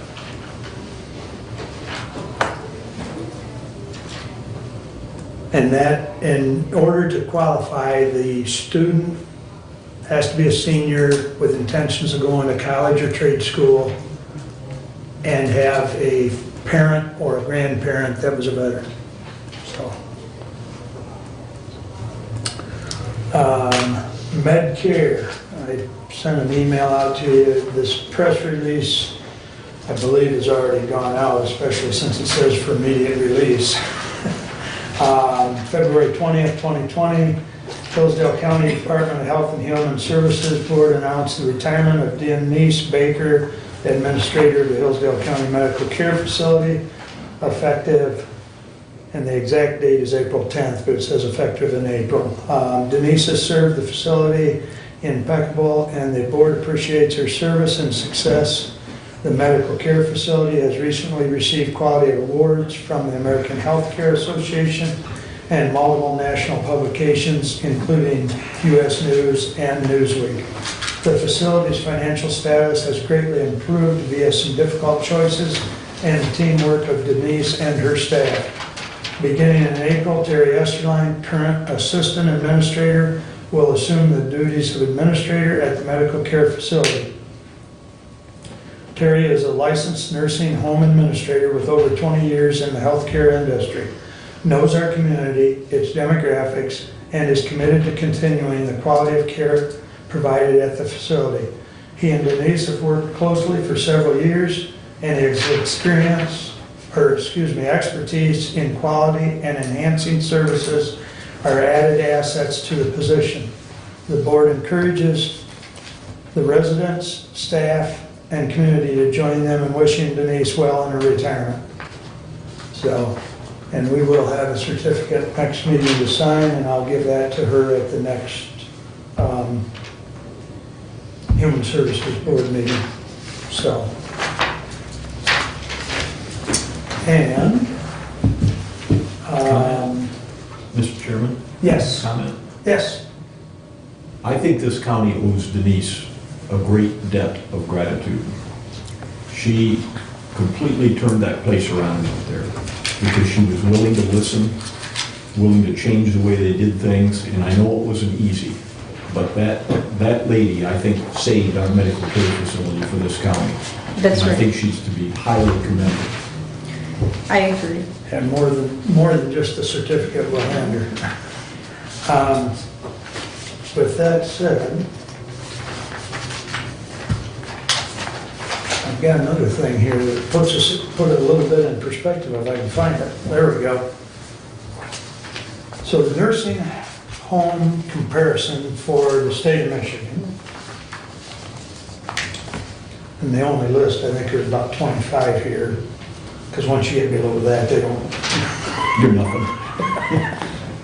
So it's interesting to note that right now in the state, 1, 2, 3, 4, 5, we're at number 6 out of the whole state. Is that quality? Yes, overall ratings, it's the overall rating, health inspections, staffing ratings, and quality measure ratings. So we're a 5-star in overall rating, 4-star in health inspections, 4 in staffing, and 5 in the quality measure rating. It's also, Terry pointed this out at the last meeting, that it's interesting to know that 1, 2, 3, 4 of the top 6 are right here in the bottom counties, being Branch County's Maple Lawn is at 3rd, Lenawee County is number 1, and then Cass County sits as, number 4. So we're doing a good job in the southern part of the state. Yep. So, but it's something to be proud of.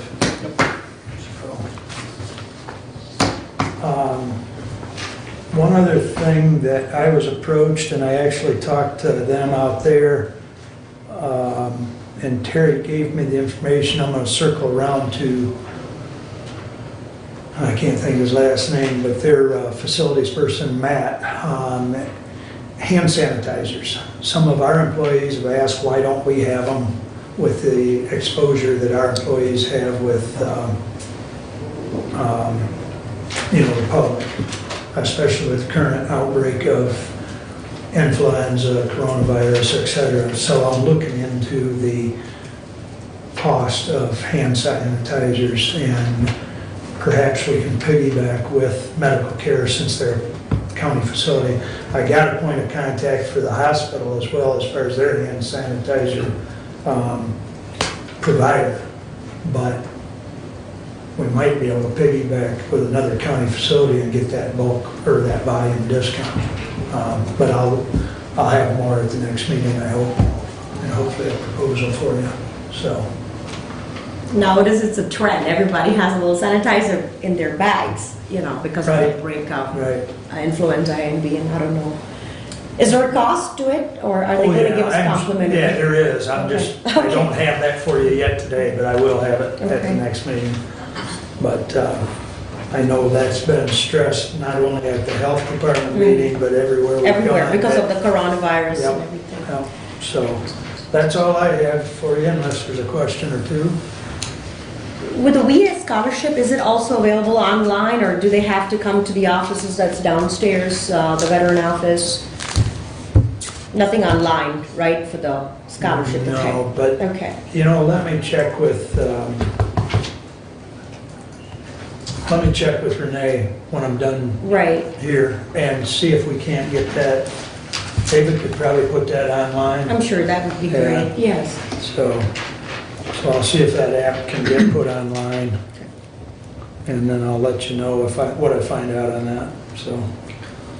Okay, I think while we have Julie on the phone, we should ask her about the MAC conference, because they've been asking us about the MAC conference and who's gonna go to it. I'm unable to attend on those dates. Okay, thank you. So, I will be going are for we gonna go that. to the MAC conference in No. April? I'm going. Are you going? it's late this year, it's not until I know, April. I know. They changed it. It's gotta be in March for me. Okay. I think that I'm not gonna go either, because I went last year, and I think Nemu was very, very good to go this year, because she's new and she should go. She can bring us back a wealth Yeah. of information. I will. It's a good conference, it's really worth it. Yes. All of us have gone. I look forward to it. and it's really, really good. I went to it last year, and the networking with the other commissioners is very, very valuable. The early registration is coming up. March 20th. Yeah, so, there you go. Tony's on top of it. So that's the answer. Nana will be representing us. Good, So thanks for bringing that up. good. Okay. That brings us up to public comment. Anyone wish to address the board at this time? John Smith, Somerset Center. I just want to say thank you for passing that resolution. I just want to make it clear, this was an initiative, citizen initiative resolution. This wasn't like something that you guys brought up or thought of. And it's not something that necessarily Hillsdale County citizens have initiative. Obviously, this came from Virginia, and it's moving over, and it's becoming bigger and bigger throughout the country. You know, Julie brings up a good point with, like, what does this mean, where we're going forward with this. This is we, the people, telling our leadership here to stand up and stand up for us. If you look around the room here, most of these people are part of the Liberty Camp, Liberty Freedom Movement, and that's going on in Hillsdale County. I'd say all but a couple, and those couple that are here, I think agree probably 90% with the Liberty Movement that's going on in our county.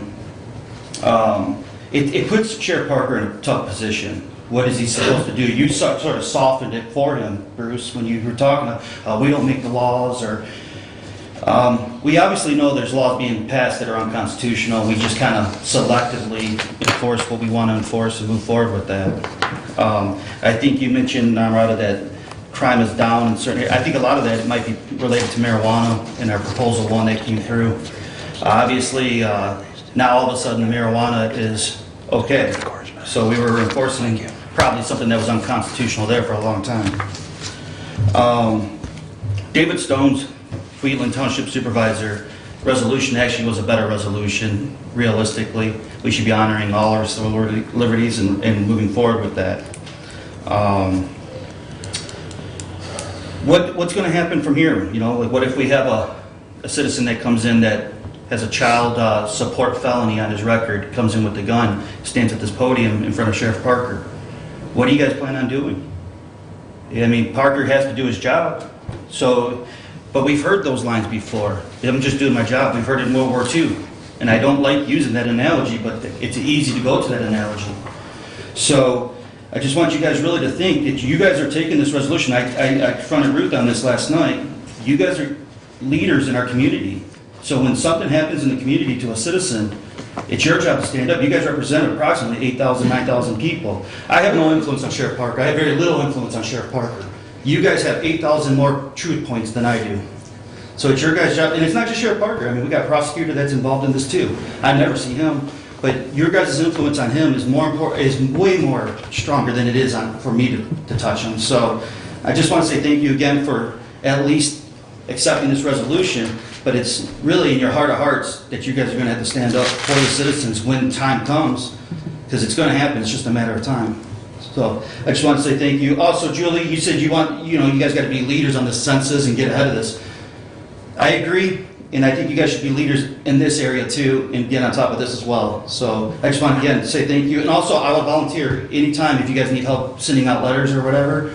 I'll come on in, and I'm sure we got plenty of people that will come in and volunteer and help that out as well. I think Penny would, or anybody else would as well. So thank you again, guys. Thank you.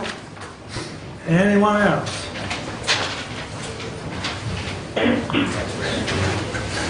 I want to follow that, and it's Mark Nichols from Adams Township.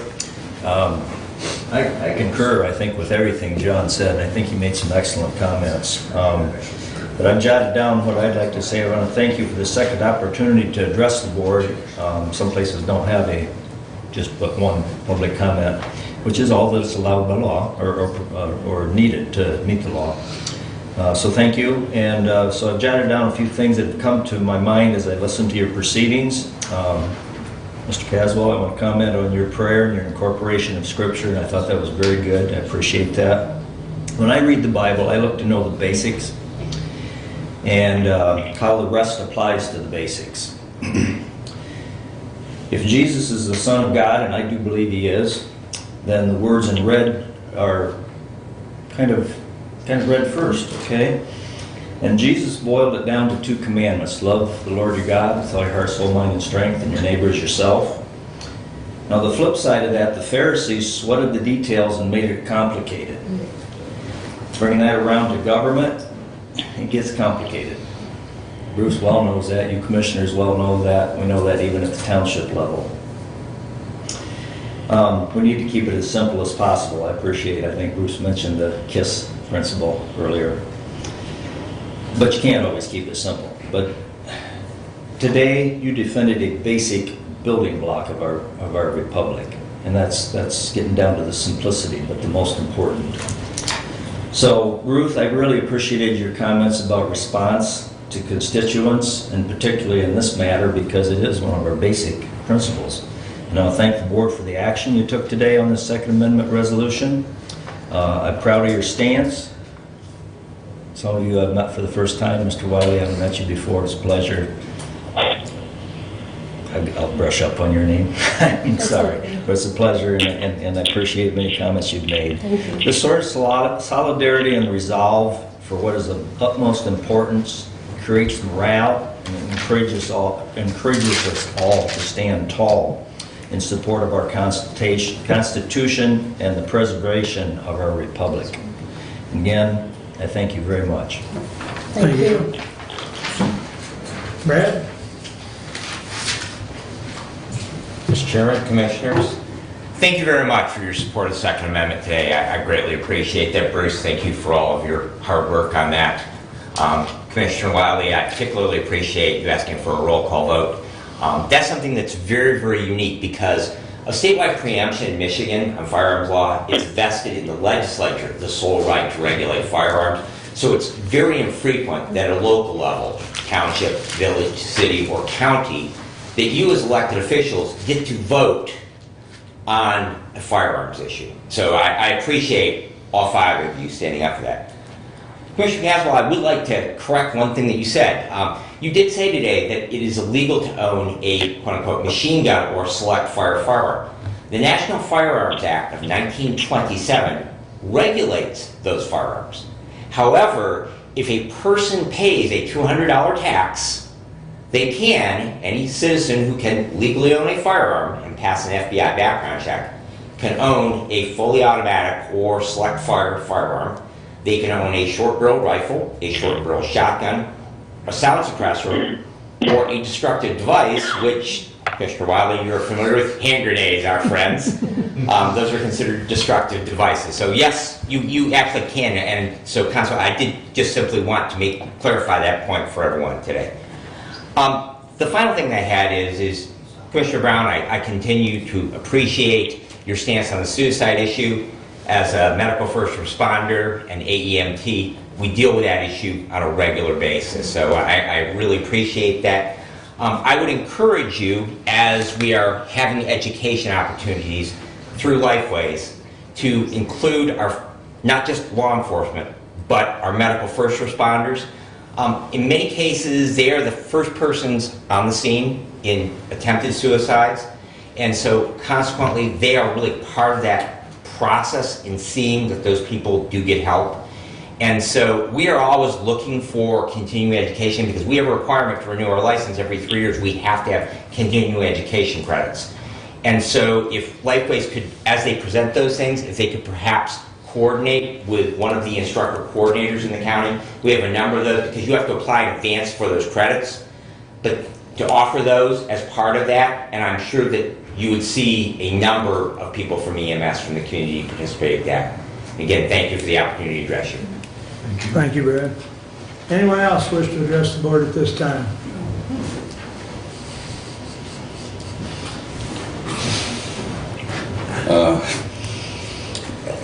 Robert Eichler, Sabine Township. Commissioner Wiley, you made a stance on my original comment. So under the assurance of what you made a statement of, that you did not make the statement of the AG, remember, video doesn't lie. Under that, you did not lie.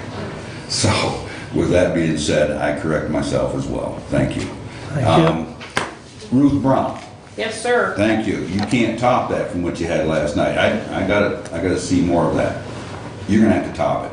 That was really, really good. Now, what I do see is though, your census, wow, this is my 4th one in the mail. 4th one. I sent in the first one, which was a small little card thing that they had said, now it's a packet. And then, of course, you read it, you'll be arrested if you're not gonna, comply. Goodness gracious. I don't want to have a barcode or go to the, the direction of Nazi, put a barcode on your arm. Let's get something out of that thing straightened out. But other than that, I think it was really welcoming today that you guys had a good discussion, and I think people value you guys being in the open, and I hope that you guys will always continue to be in the open. The other is that we all go home, we all have to see other things that other people are doing, and we find ourselves always just little things that kind of disturb us, and we want to correct it, we want to find out about it, we do that. But it's a real welcoming though that you have an audience today, what's ever on camera, that's listening to you guys, and you're listening to them. What a big deal that is. And I can go home tonight, eat a little dinner, and kind of enjoy what has transpired today. After the census meeting at 6 o'clock that you're gonna be at, then you can go home and eat dinner, right, Bob? Oh, is that what? I'll be accountable. I'll be accountable, won't I? I don't have to have another letter sent? Okay, thank you. Thank you, folks. Anyone else wish to address the board? Steph, you got anything for us? No? Thank you for coming. Additional business, Bruce? March 10th. Make sure you vote. Doesn't matter if you're Republican or Democrat. I discovered that there are several millage issues on the ballot. Pittsford's asking for a sinking fund renewal. The ISD is asking for an increase in their millage. So whether you're Republican or Democrat, there's going to be financial issues that affect your pocketbook. And I suspect there'll probably be other millage issues in other areas. You need to show up and vote and make sure you do that. So I'd ask you to not only hear what I've got to say, but use social media to let everybody else know that there'll be millage issues out there that you need to weigh in on. And don't just blow it off because it's a presidential election and you don't care about this or don't care about that, because there will be issues that you will care about. Okay? Bruce? I just want to say that I really enjoyed Dr. Rainey's talk last night, and I feel like that was how things are supposed to work, with getting there at 6, and he talked for a whole hour. We had a very good crowd there of about 25 people. It was very respectful, and it just talking about listening. Everybody listened and asked questions, and I just felt like I was proud of Dr. Rainey and Hillsdale College and our group last night, and I'm very pleased that it worked out. We could do that. I feel good about it. Okay, thank you. Right, I'm just really very glad that today that we've put our heart and determination towards the resolution for the Second Amendment. As being a sanctuary county, Constitution County, I believe it is not only important, it's very symbolic. So for me, it's very important because not every one of us have been born in this country to have these rights that you're born with. So it makes a big difference. It's a overwhelming day for us that we could even have this opportunity as a county to have this resolution. So especially some of us who come from socialist countries and countries who are at war every time. This is home. This is our sanctuary, and what a big moment for us. So I'm emotional and sentimental about it, and I feel this is something that we need to understand, that it is a blessing to enable our county to declare today as a Second Amendment to the United States being ratified. All the way it goes down to 1791. And I believe our rights are important to us. They're more critical, especially in today's day and age. And I don't know, at length, we've talked about this. I've talked to Bruce about it. I've talked several times to our constituents and all of our townships. So, but with that, this is a very special verse, and I wanted to bring that again. This is a biblical scripture, and I've shared that with some of you here. It's taken from Romans chapter 2:13, and it says, "For not the hearers of the law are just before God, but the doers of the law shall be justified." And I want to end this by saying that I'm in full support of this declaration, and I'm very glad that we've conquered this today, and it is a great opportunity for our county to declare our county a Second Amendment sanctuary county. Thank you. Thank you. Julie? I'd just like to let everyone know that since we're reaffirming our belief in the Second Amendment today, that yesterday Michigan Works Southeast passed a statement of support for the Guard and Reserve. And I won't read the whole thing because it's a whole page, but basically the gist of it is that we recognize the Guard and Reserve are essential to the strength of our nation and the well-being of our community. And we therefore join all employers in saying that we will provide our managers and supervisors with the tools they need to effectively manage those employees who serve in the Guard and Reserve, and that we appreciate the values, leadership, and unique skills service members bring to the workforce, and will encourage opportunities to employ Guardsmen, reservists, and transitioning service members and veterans. So I just wanted to let everyone know that. Thank you. I guess I'm going to use my additional time to just please stress to everyone that, washing hands is going to help you protect you from these different viruses that are running around. I know it's not common for some of us to cough into your arm, but cough into your arm rather than your hands. And by all means, don't take your children to the hospital unless they're sick. I mean, taking them there as visitors just exposes them to some of the other bugs that are running around. So just be smart, because we're in a very precarious situation. This morning on the news, Italy and Spain have both got several. I think Italy has now 200 confirmed cases. So it's spreading. And one official on the news this morning actually used the word pandemic, and global. So just take care of yourselves, I guess, is my message. So with that, Would it be permissible for me to make an announcement? pertaining to, It's in regard to a meeting tonight at the college. There's a Venezuelan person. come up here, please. There's a meeting at the college pertaining to. It's at 7 o'clock, so a person could still make Ruth's meeting and then maybe slip up there. And, I'm sorry.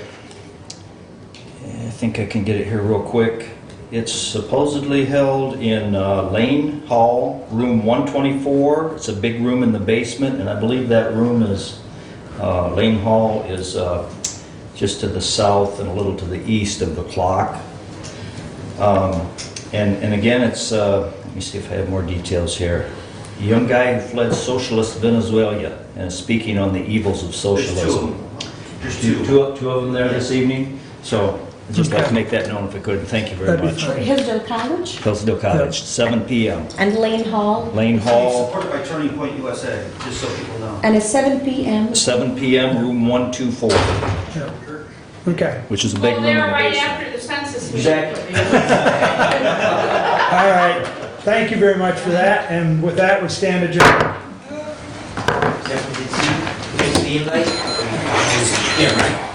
So you want to hear something really sad? My grandson got influenza. His mom got it from him. And then his dad got it from mom. And my granddaughter shares a bedroom with her brother, has not gotten it. It's been 2 weeks and she has not come down with it. You know, honestly, there are some people that have immunity. Well, that's why I told my daughter, she's like, my daughter's like, I said, your daughter has sinusitis and allergies. Oh, hi, how is it? You're strong.